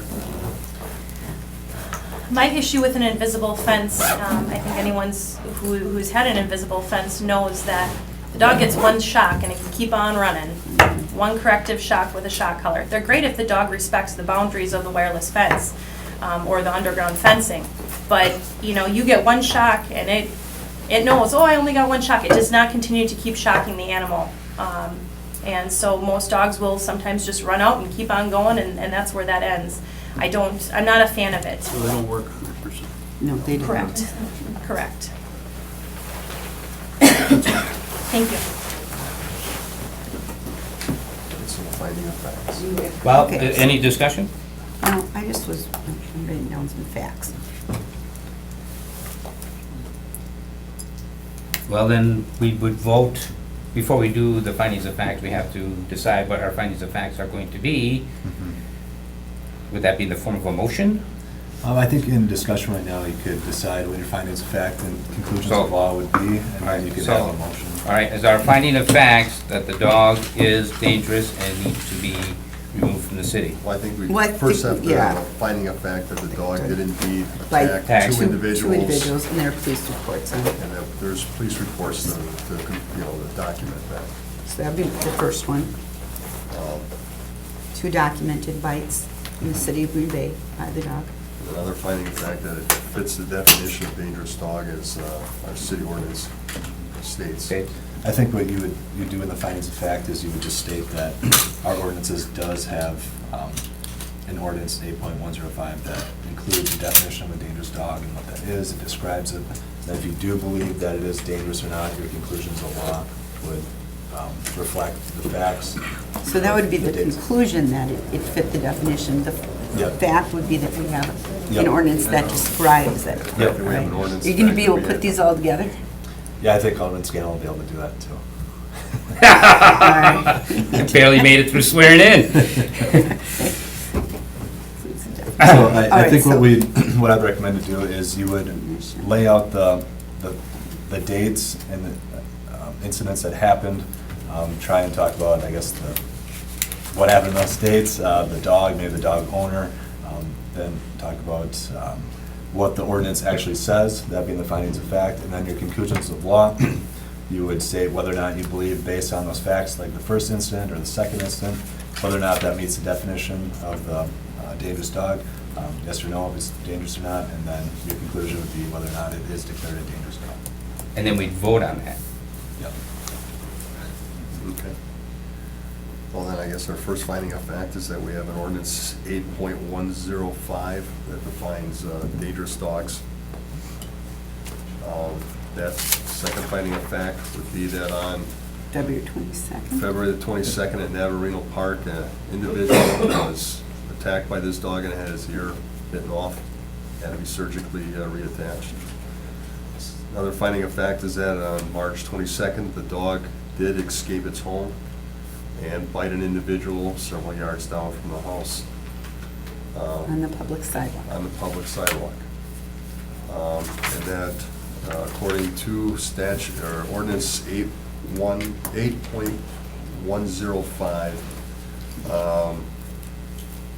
when unprovoked and while off its owner, so sub 3, when unprovoked and while off its owner's property causes, cause of a bite injury, which one would that be there? But I think you would, what's difficult about this ordinance is that there's also a state statute that talks about bites as well. So I believe that it could still, it could fall under, if you believe it does, either 1, 2, or 3, based upon how you look at it, like a bite would consider to be an injury. One, Yeah, under one. One, Yeah.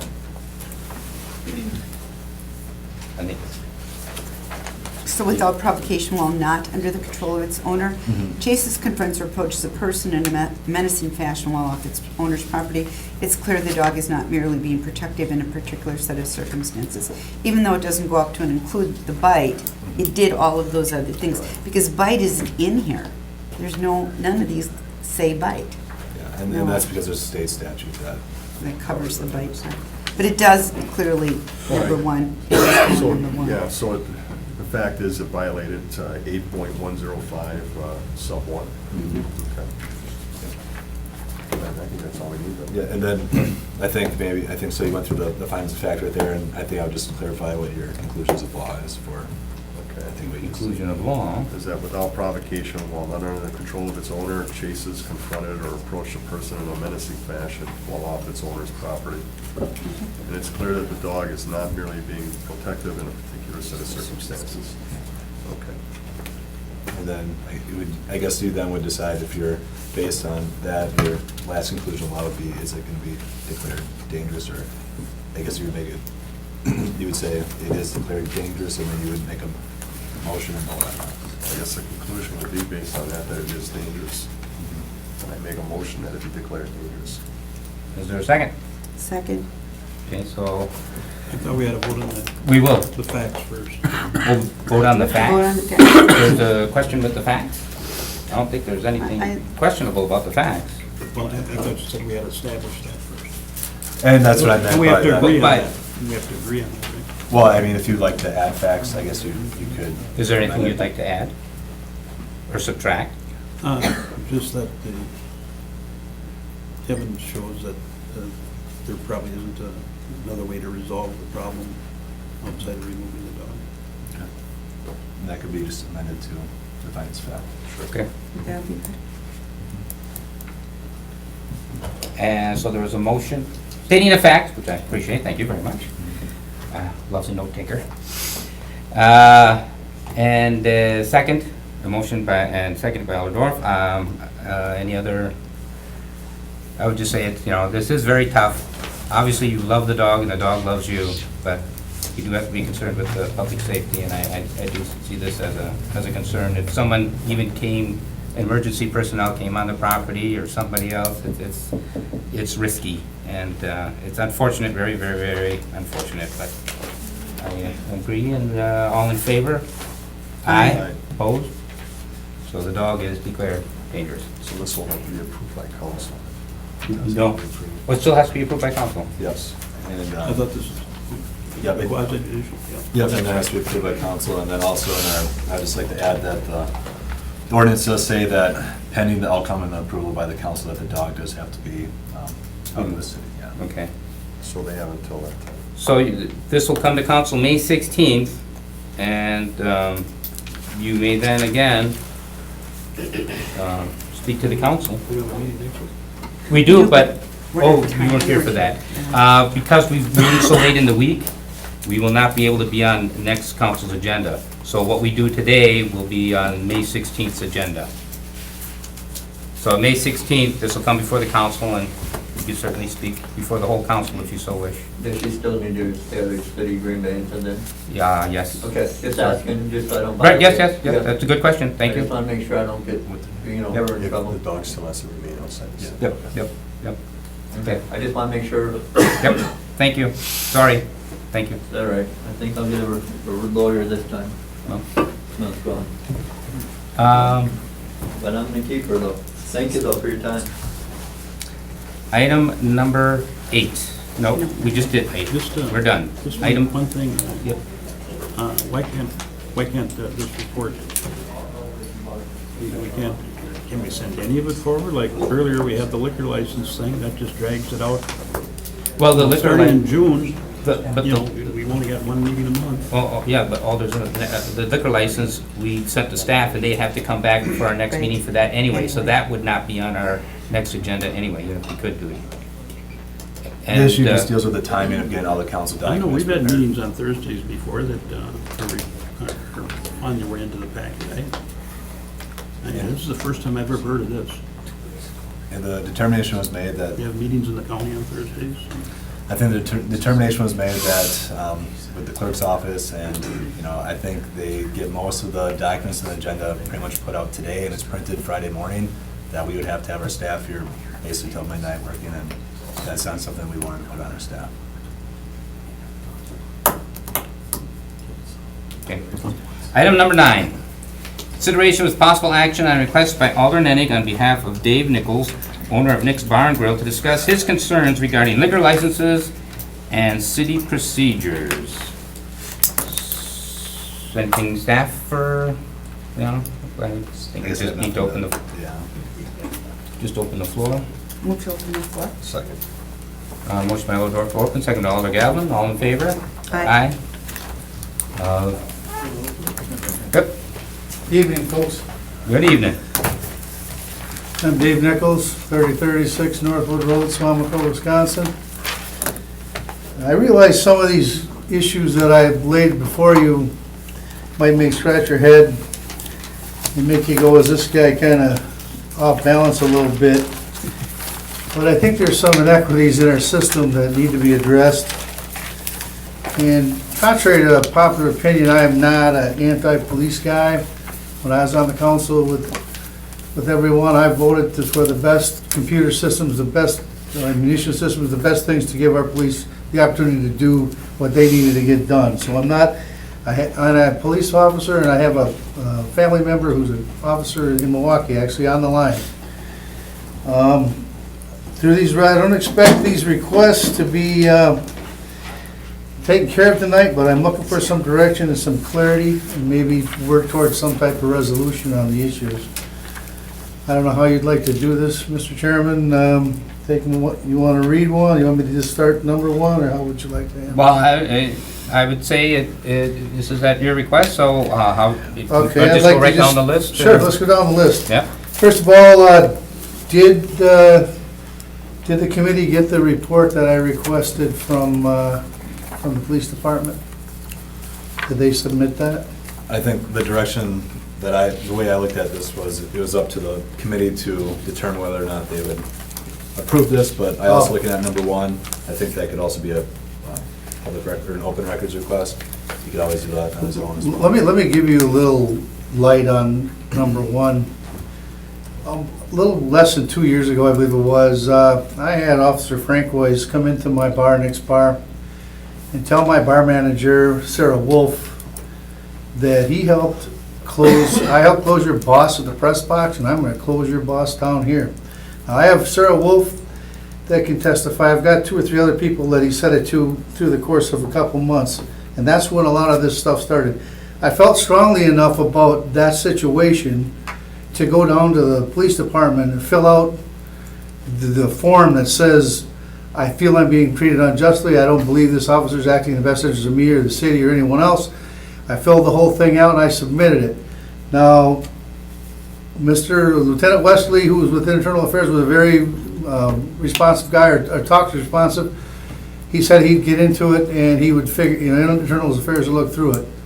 To this date, I got a call from him maybe 2 months ago stating that he was almost finished, and then I heard nothing. So as of this date, I want him to interview my managers, I wanted to interview my customers, I want him to find the facts and put them to this date. I don't know where that stands, and that's why one of my requests before you is, I think the report, the lady from the TV station said, well, we talked to the police, they said that they found that he did nothing wrong. Well, that's a third-hand story. I'd like to see what they said. I'd like to see who they interviewed. I think it's just fair to everyone to understand what they went through and who they talked to figure out where we're at on this issue. He can put it in an open records request. Yeah, and I believe with internal investigation, anybody who requests this, once it's finished, I believe the police will sit down and go through that. I mean, that's the procedure, correct? Yes, as long as it's not an active investigation, if it's closed, yes. Right. I don't even have access to those. Right. So what is the? So as soon as they close the investigation, they will contact you and go through their report with you. Okay. But we gotta wait for Your it to- recommendation is wait till I hear from someone from the police We'll call them up department? and ask them. When was the report filed? I don't know, I'd say 13 months ago, 14 It months. should have been done by now, so I would. I work tomorrow. I'll see that somebody calls you tomorrow. Thank you.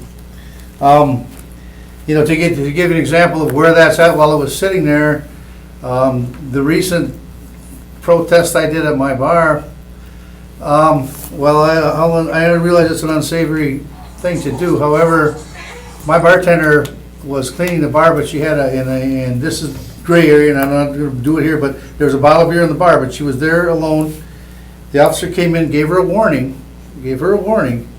and then they turned around and sent me a $376 ticket for after hours. This is Francois again, this is recently, that closed me for 30 days. Turned around and sent me a $376 ticket for after hours, and then he gave me a $2,581 ticket for a public nuisance. So, and then they closed me. So it continues. So I can wait some longer, but the longer I continue, and is the bartender right or not, I don't know. That's not the issue. The issue is, I think I'm being treated unjustly, and I'd like some resolution on that. Okay? Can I just ask you? So, what's that, guy? I just wanted to make sure I understand it correctly. You said that the bar was closed, there were no other individuals in the bar except an employee who was Correct. cleaning the bar, and there was one. Well, and she may have been drinking a beer. I wasn't there. I don't know. I just get the tickets, but yeah, that's what the report says. That she got a warning. I don't know if it was verbal or written, I believe. So you feel that, and it does sound like it's pretty excessive there. If it was Absolutely. just that, there weren't customers there. No, there was no customers in the bar. No, I agree. So It the is employee may or excessive. may not have been drinking a beer that was on the bar. Yeah, I don't know. They I gave a wasn't warning, and then. You know, Then they I'll gave get you this- then they gave you 2 tickets. 2 tickets. They gave her a warning. I don't know, it might have been written, I fired her, or my fiance fired her. Because they do that any type of behavior like this, that we're being monitored, scrutinized. And so anyway, she's terminated, but the force should know what the ticket was. But what they said to me, I've got the tickets with me, was open after hours and she only got a warning. So I got almost $3,000 in tickets and I'm closed for 30 days, which cost me gross 30,000, probably 4,000 or 5,000 in my pocket. And that all comes from this one incident. That comes from one incident. That's correct. There were no prior incidents there? Oh, yeah, I've had, back before this, we go back into all of this other stuff, there are some prior incidents, and that's why I was hoping that the lady that's usually here, she's not here. If you wait for the priors, I address those in here, Okay. okay? Okay, so, just so we don't get things misconstrued here, there's a history here. I'm no angel, I'm not saying I am. Right. So, but I don't want anyone to have the misconception that every time a tavern is found open after hours, they get a ticket for $2,000 and get shut down for 30 days. That doesn't happen to every tavern that happens to the first time ever. It depends on who wants to get you in this city. It depends on, if they don't like you, it will happen every time. Or if you piss them off, it'll happen every time. So you don't think it has anything to do with your past history? I think it has both, but I think the history is the cause of Mr. Francois, Officer Francois, It's Francis. whatever, however you say it. He started out by doing this stuff 10 minutes after and coming in there and issuing, the officers would come in and give warnings, and he'd come after and write tickets. I don't know what I paid in tickets. I was hoping the city attorney, probably $7,000 or $8,000, because the cops come in and officers come in and go, okay, it's all good, and they go home. Next thing I know, I open up my mailbox and I got a $3,000 or $4,000 Sure, ticket. and I can explain some of that to you. Okay. Okay, the community police officers are responsible for certain areas of the city. They have that responsibility. And officers don't always work the same place all the time. So an officer could stop you, say for speeding, and they give you a warning. And another officer stops you, first time he's ever been in contact with you, he gives you a warning. So you go through life getting warnings. Finally, one officer talks to all these officers, this guy gets warnings all the time. Next time he gets stopped, give him a ticket. And thus you get a ticket. So if these officers come in and give you a warning, say for a violation, but the officers that are responsible for that area, which is Officer Francis, finds out, oh no, they got him, they gave him a warning knowing he's had past violations, we're gonna issue a citation on this case. And that's what happens in some of those cases like that. So that's why I'm saying it's sometimes based on past behavior. And I agree with that as well. I think it can go Right. both ways. The second request is that the procedure for identifying problem bars and goals for problem resolution be reviewed and updated.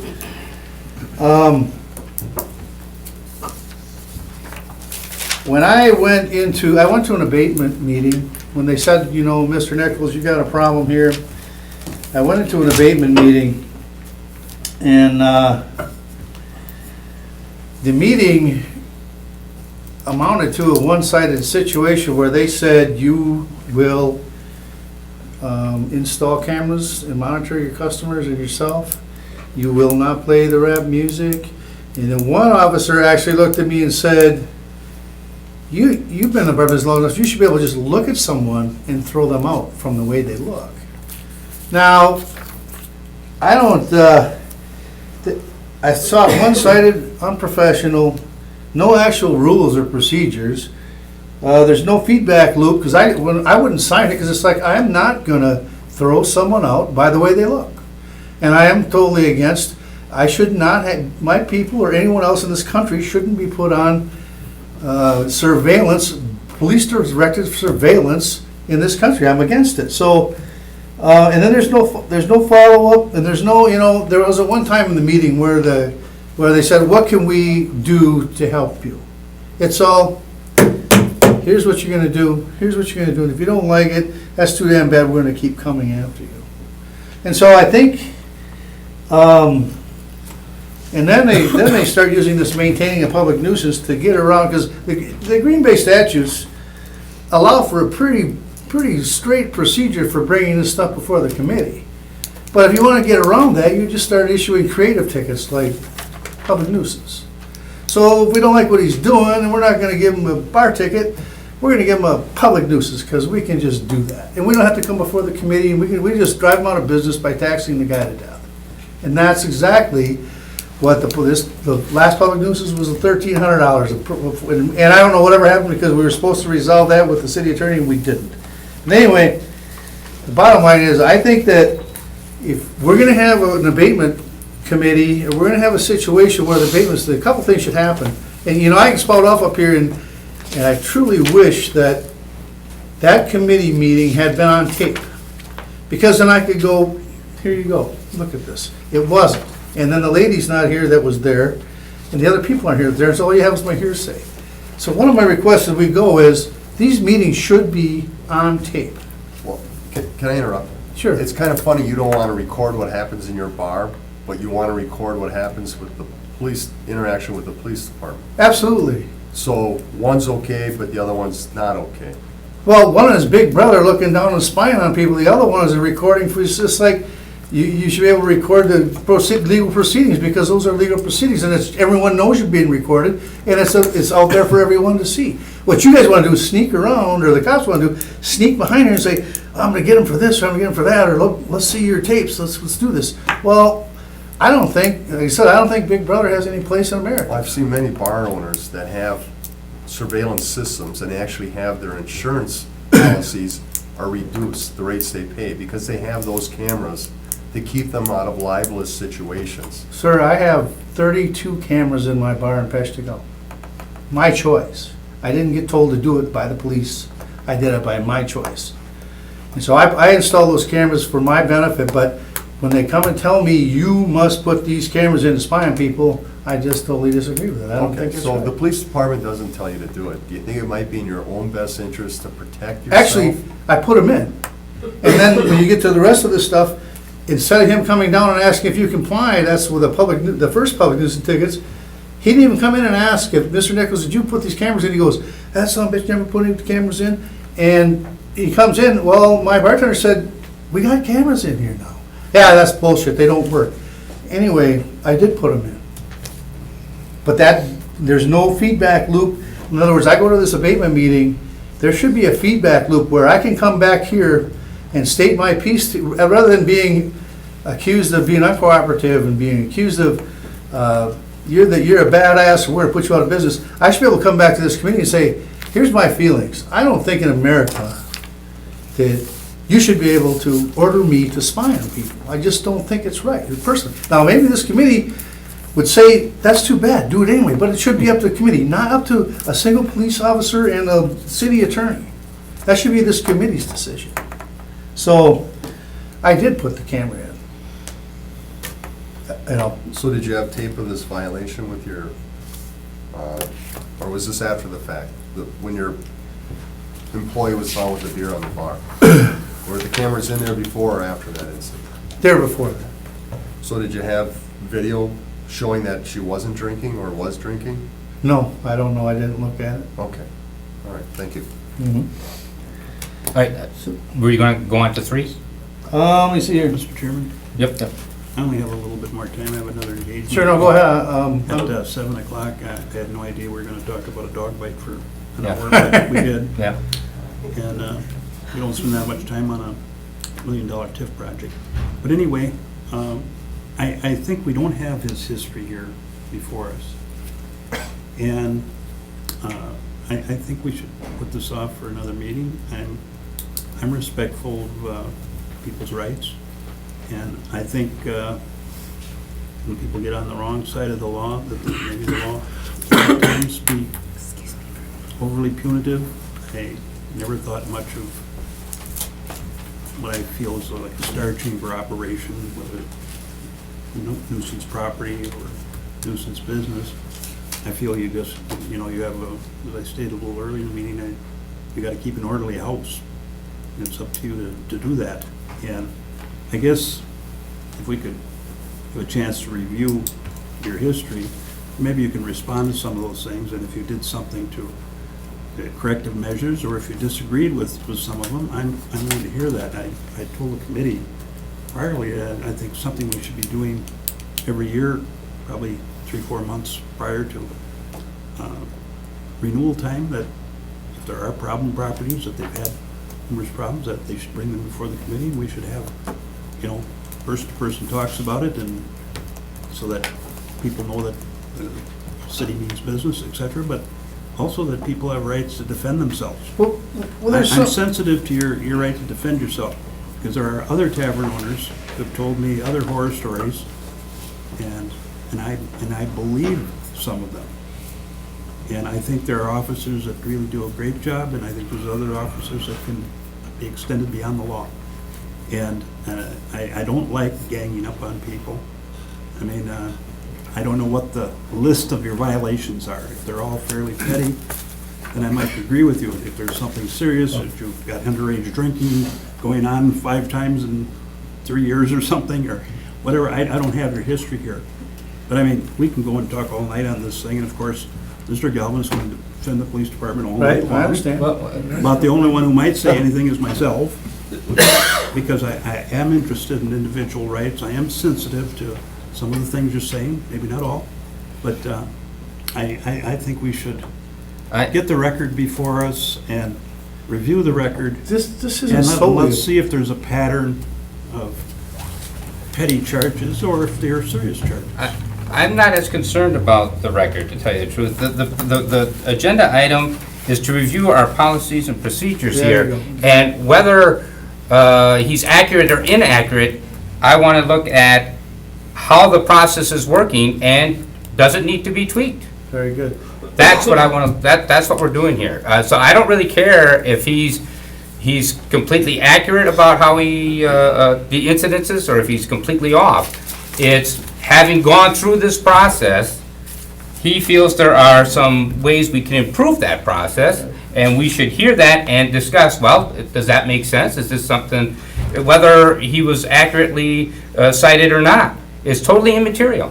Well, then could we maybe just focus on the items of the 10 items that Right, well, deal but with the- the right, policy? and- and- Do I was all trying of to these go 10 through- items need to be discussed Well, then? then I would suggest that we table it for now, have the police department, someone from the police department come here who can represent their procedures as it involves true. bars and the enforcement of the state and city laws that pertain to them. And then we could decide, after listening to how they describe that, if we think it needs tweaking or not. I mean, he's not asking us to review what's happened in the past. and- Exactly. and past Exactly. Right. He's right. asking us to review Right. what's the procedure that the Green Bay Police Department goes through when they find bars or suspect bars are in violation of Right. city ordinances or state statutes. And it is even more than that, because like now, as absurd as it's number 5 sounds, request that employees in the next bar or grill be issued sidearms and bulletproof vests for dealing with outside issues of licensed premise. Okay, that sounds really stupid and really far out there, okay? But the fact of the matter is, you'll have one officer come in and say to my bartender, who's 5 foot tall, you'll go out, you'll walk through that parking lot every hour and make sure there's nothing going on. You'll look in these cars and you'll do this and you'll do that. Now, you have a cop coming in and telling a little girl this tall that. Okay, now, I know from watching cops and, like I said, a family member there, one of the most dangerous things an officer can do is approach a car in the dark with an unknown situation inside when he pulls them over. It's one of the scary, and I believe it's one of the scariest things they can do. But now you want a person with no training, a person with no self-defense, a person with no protection to go out and go through the parking lot and check parked cars and see who's sitting in there? Well, is that your parking lot? Yes. Are you responsible for the people on your property? See, that's a question I have. Am I or am I not? Do you think you are? I don't think so. I'm licensed, that building's licensed. My building my license doesn't go outside. To me, the people that are, you guys, or what used to be, the officers are the professionals out there. They can and let's face it, next crowd is a tougher crowd. I've got Indians and Mexicans and Cubans and blacks Okay. and myself. We got a pretty good mix. And so it is a more volatile place. It's not your top of the shelf place. Okay? So to me, if something's going on outside, I don't want to go out there. I'm not trained to. And whether it's my people who are doing it, or someone pulls in there, or someone comes in squealing tires, I'm on a main drag. So what I'm saying is we need some clarification on what do you, because one officer said, you just have to monitor it with a camera. The other officer said, no, you will walk out there and check that parking lot. Now, and then let's go back 20 years when this might have been applicable. 20 years ago, no one ever thought about getting shot, walking out and talking to someone in a car. The worst would happen if Billy Bob would jump out and punch you or something. Nowadays, you don't know what you're gonna find. You don't know if they're gonna jump out of that car and shoot you or headlock you or pull you in the car and take you away and carjack you. You don't know. What's occurring in your parking lot? What's that? What's occurring in your parking lot? Well, if there was a fight, I don't have to go through the list, but it has nothing regulationally, but there's a fight, number one. But number two, on one of these lists, it says here, it's the call for service report. When anyone gets picked up in their car driving past my place, or they pull in to get their ticket in the place, or for instance, there was a gun found on the property next door, if that abuts my property, anything that goes on that property gets put in a report and it gets put against me. Well, they're supposed to sift through that, and if it's a traffic stop that occurred on the street, not related to your property, they're supposed to delete She's that. supposed to, and then right away, if you bring this report and it's got 300 things and you put it in front of people, even if it's whatever you call it, delete, the things are delete, what? Non-qualifying?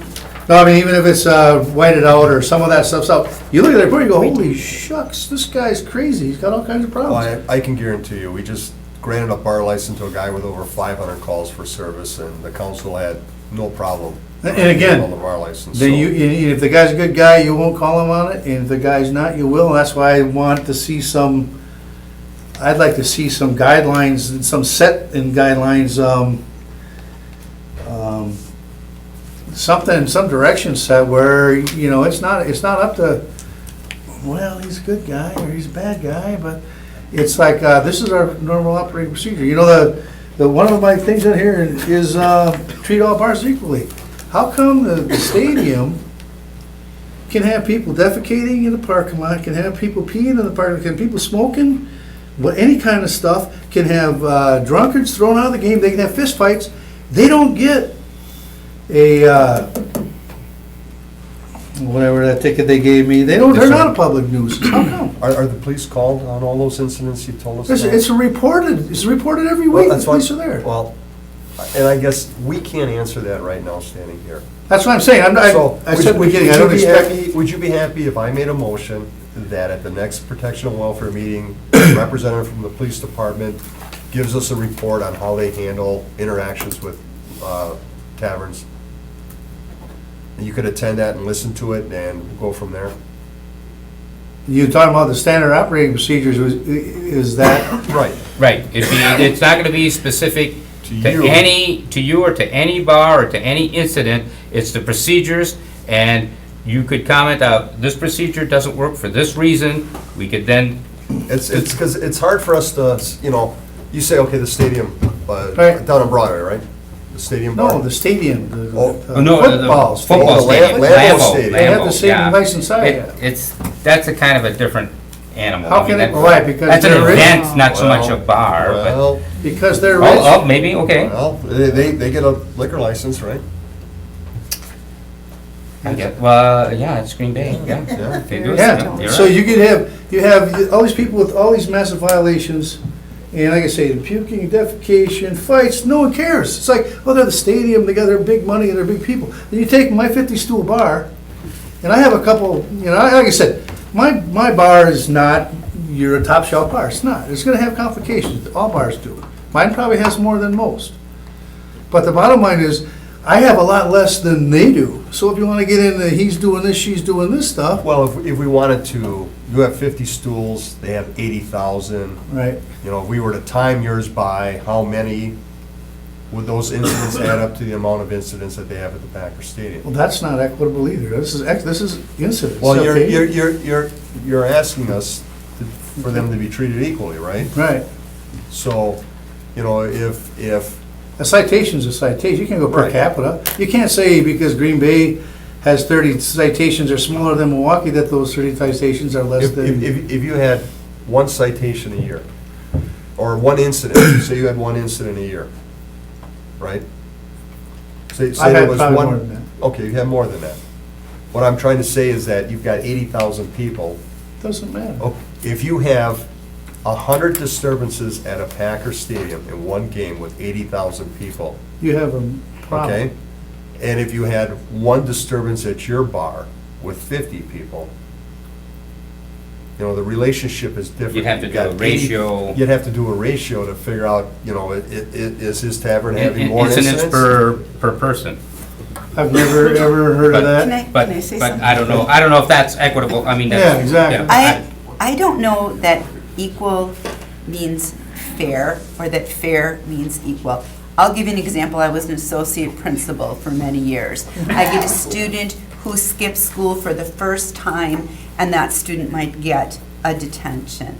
Then the next student comes in and has skipped school 30 times. And that student might get a detention and a conference with a parent and have to, get more than one, because the amount of incidences, I would not be treating them fairly if I treated them exactly the same. I shouldn't treat a person who did something one time the same as I should treat a person who did something 30 times. I don't think that's fair. See, and when you don't have a $500,000 investment, and you don't have, my whole life I've been working, I haven't been working for the corporation or for the city, and I don't have a big retirement. My retirement's my businesses. And to me, equitable means, I've owned this bar, I bought this bar as a Pizza Hut and I built it into a tavern. Okay, this is my retirement here. This is my livelihood, and it has a whole lot more weight to it than it does a student. Because my family depends on this, I depend on this, and so to me, it's very important. It's one of the most important things to me, because it's my livelihood. It's how I pay my bills, it's how I take care of it. I think the point she's trying to make. That wasn't my If I could just, what I want to focus on though is procedurally. I mean, procedurally, if that is happening and a bar owner feels, what's the step that we take as a city, as a police department, if the owner feels that the equity isn't there, whether they're right or wrong? Procedurally, what do we do? How is that handled? Right. Is there an appeals process? Is there a way to come before the committee, or is there a way to, what is our processes? So let's have I make a motion, the police department report at next protection and welfare, their process for dealing with issues like families. Second. Okay, if they could, we've got this to Well, kind of a they can look guideline. at It's a this as a guideline, guideline. it's a guideline, it's a kind of a guideline But they to, can- these are the They processes can we're address looking the at. security plans, everything that tavern has to go through to get the license, and then once they have the license, how are issues at those taverns handled? What would you like to receive the places on file, then put in a new motion? Let's table this. Okay, hold it. Make a motion to table Or this. just hold Or it. do you want to? You want to hold it? That's what I'm asking. Yeah, I think just hold it, Okay. and then Ask the police department. what- we need more information from the police department on the procedures, then we can go through the procedures, and we can start talking about All right. how you see that's a problem, and we can have that discussion, and we can say, well, no, not really, or yeah, you're right. All right, I'll amend my motion that- to hold it, and then have the police department report on the procedures at the next meeting. Second. Does that seem? Yeah, well, it'll take time. I knew it'd take some time. That's fine. That's a good start. Like I said, there's some questions that I have that, like I said, times have changed, and I think maybe we need to look at these things and, I'll give you an example of, what it's doing is destroying the cooperation. When I had the press box, I had a pretty rowdy crowd there too, but there's a car wash right down the street from the press box, right across the Superior Liquor. And every Tuesday, a Honda Prelude would pull in there, a black one. And every Tuesday, right behind it, would pull in a black Nissan Ultra. And the first car would wash his car, and he'd put something in the garbage. And then the second car would wash his car, and he'd pull the stuff out, packages stuff. The second car would wash his car and pull the stuff out, and he'd take off. Well, we all knew what was going on. They were doing a drug drop right there. And we used to kid about it. And it's upsetting. I don't know what kind of drugs it was, but I know, we knew they were doing drug up. They did it every Tuesday, and they did it exactly the same goddamn time. But do you think that out of all my patrons and the guys that work in the Quick Lube, do you think one and myself would come forward and concern? Yes, but report it to police? No, you know why? Because we didn't trust the police. We thought they're gonna find a way to tie this back to us. And we know this isn't right. We know what's going on, and we know what happens every day. We know that if we called, they could sit there on a Tuesday and they could get these guys. We knew that. But we didn't do anything about it because we knew that as soon as the tables were turned, they would try to implicate us in it, so we let it, and whether it's happening today, I don't know. But the bottom line is, the trust in the department is eroding, and it's eroding, and people are having less and less respect for the law because they feel they're being bullied. And I'm feeling bullied. Maybe I'm not. Maybe I'm just out there somewhere. But I'm feeling bullied. And I can take a lot of abuse and I can take a lot of things, but one thing I don't like is someone with more power and more money bullying me, and I don't like bullying my kids. I just don't think it's fair, and I don't think it's right. Okay, so, Motion to close the floor. yeah, we should have done that before we do any other motion, so we'll need to close the floor. And then, so that's, we'll take this through procedurally, and maybe we can start tweaking, and I think part of that procedure is gonna have to be a way of some kind of appeal process, or some kind of way for an owner to. Feedback loop or something, Yeah. and record these Yep. meetings so that. And that may be part of the process. I mean, Yeah. because I know a few things that would happen. I knew that they denied, if she'd have been here, I was curious if she'd denied that. When the officer said, "You're a good judge of character, if he looks crappy, just throw him out." It's like, you kidding me? I don't know if she denied that or not, but that lady that used to be here, she's not here anymore, and I was hoping she would be, but that's not the answer. So Right. I'd like a feedback loop, so if we start there, we can get through it all, and then at least we can come through the back door and, see where we go with Go. that. Thank you Okay, for your yep. time. Thank you. All right, I'll motion is closed. second. Motion by Alder Dorf, close the floor, second by Alder Galvin, all in favor? Aye. All right. Opposed? Floor is now closed. Now a motion, Motion to hold until our next meeting, have the police department report to us on its procedure for security plan that they have taverns submit before granting licenses by this committee of the city council, and how they handle taverns compliance checks, and also what they do with taverns that start to have problems or issues. Second. that about cover it, you think? Sure. Good, yep. Motion made by Alder Galvin, seconded by Alder Dorf, all in favor? Aye. Opposed? That passes. Did you, okay, because I think it's gonna go pretty quick anyway, because I think I wanna table it. You want to listen to us again? No, Let's talk about it. let me bring this up. We are now on to item 10, consideration with possible action on request by Alder Scannell to draft a policy or resolution or ordinance banning weapons from municipal buildings with possible action. And the action I was hoping to take appears to be not an option the city can take. That state law makes it sort of an all or nothing ban. And I would like some time to talk to my state representatives and see if I can't manage to work out some wiggle room on this issue. Because right now, it would appear that if we went with the compromise that I was hoping we might enact, it wouldn't hold up in court. So what's the, What were you asking? I was hoping to ban open carry, period. Ban open carry, Yep, that's it. but only concealed in city I'll make a buildings. motion, open the floor, Well, or you're right, we should, We should, but that's what I was hoping we could also do. so do we want a second, or do we want to Well, just? do shut it? do Well, we there- really want to have a whole big There's- discussion here? Maybe That's we what I should thought talk this about where we're going with this before we see. Yeah, I'm Okay. okay with that, but then we need to cut it off here and just Right, we'll answer those, make a motion to table it, and right, but the reason why we're making a motion to table it as an explanation is we do have, am I allowed to talk about this? Because it Sure, says yeah, we're- confidential. It says attorney Oh, does it? Does it? privilege. oh, yeah. Yeah, so. Well, don't talk about the communication, talk about the law, Okay, because the law isn't confidential. I mean, it's up to you. I mean, you can, it'd be up to you to waive it. The common council typically has to decide as a whole, whether or not they want to waive it, but. Yeah, I think we could just talk about the law. So the law as a whole, as I understand an interpretation of the law, is that you can't just decide one or the other. It has to be no weapons at all, or weapons are allowed. And I think that as we listened last time and as we talked through things, I think that Alder Scannell and myself both were hoping that we could make it so that people would not be uncomfortable.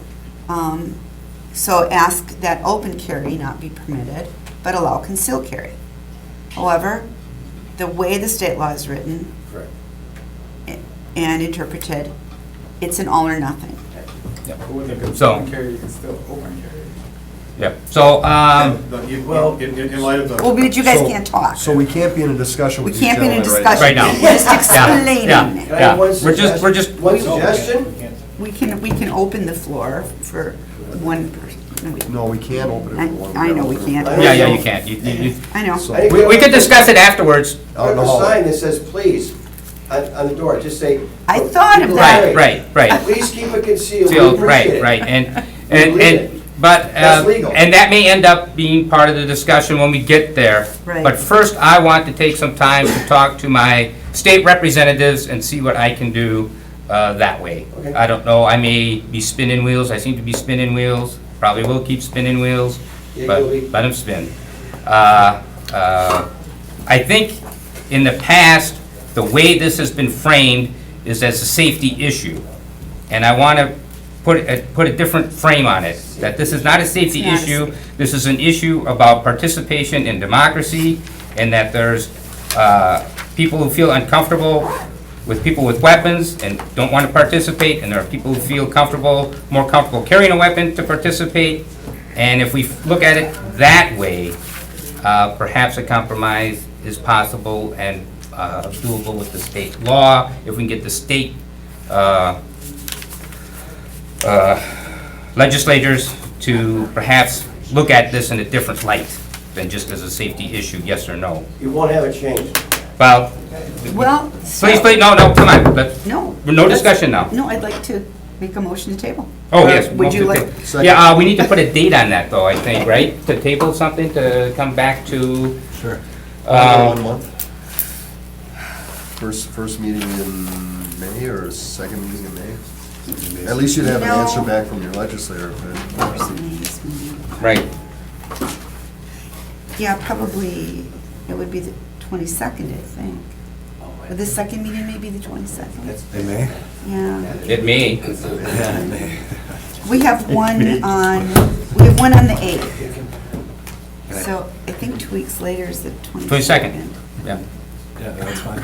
All right, so, motion to table this till May 22nd, Alder Galvin? Second. I thought you made the motion. No, Oh, I'm sorry. Okay, Alder Dorf made the motion, seconded by Alder Galvin, all in favor? Aye. Opposed? So that motion, so I'm sorry if you came here to speak on that, but we just got this information just today, so Minutes. we need to do something with it. Sorry. Appreciate you showing up. Stay tuned. Motion to adjourn. Second. No, I moved to adjourn. Second. Alder Dorf, motion to adjourn, seconded by Alder Galvin, all in favor? Aye, we are adjourned. I did not expect you to do that. I thought we were.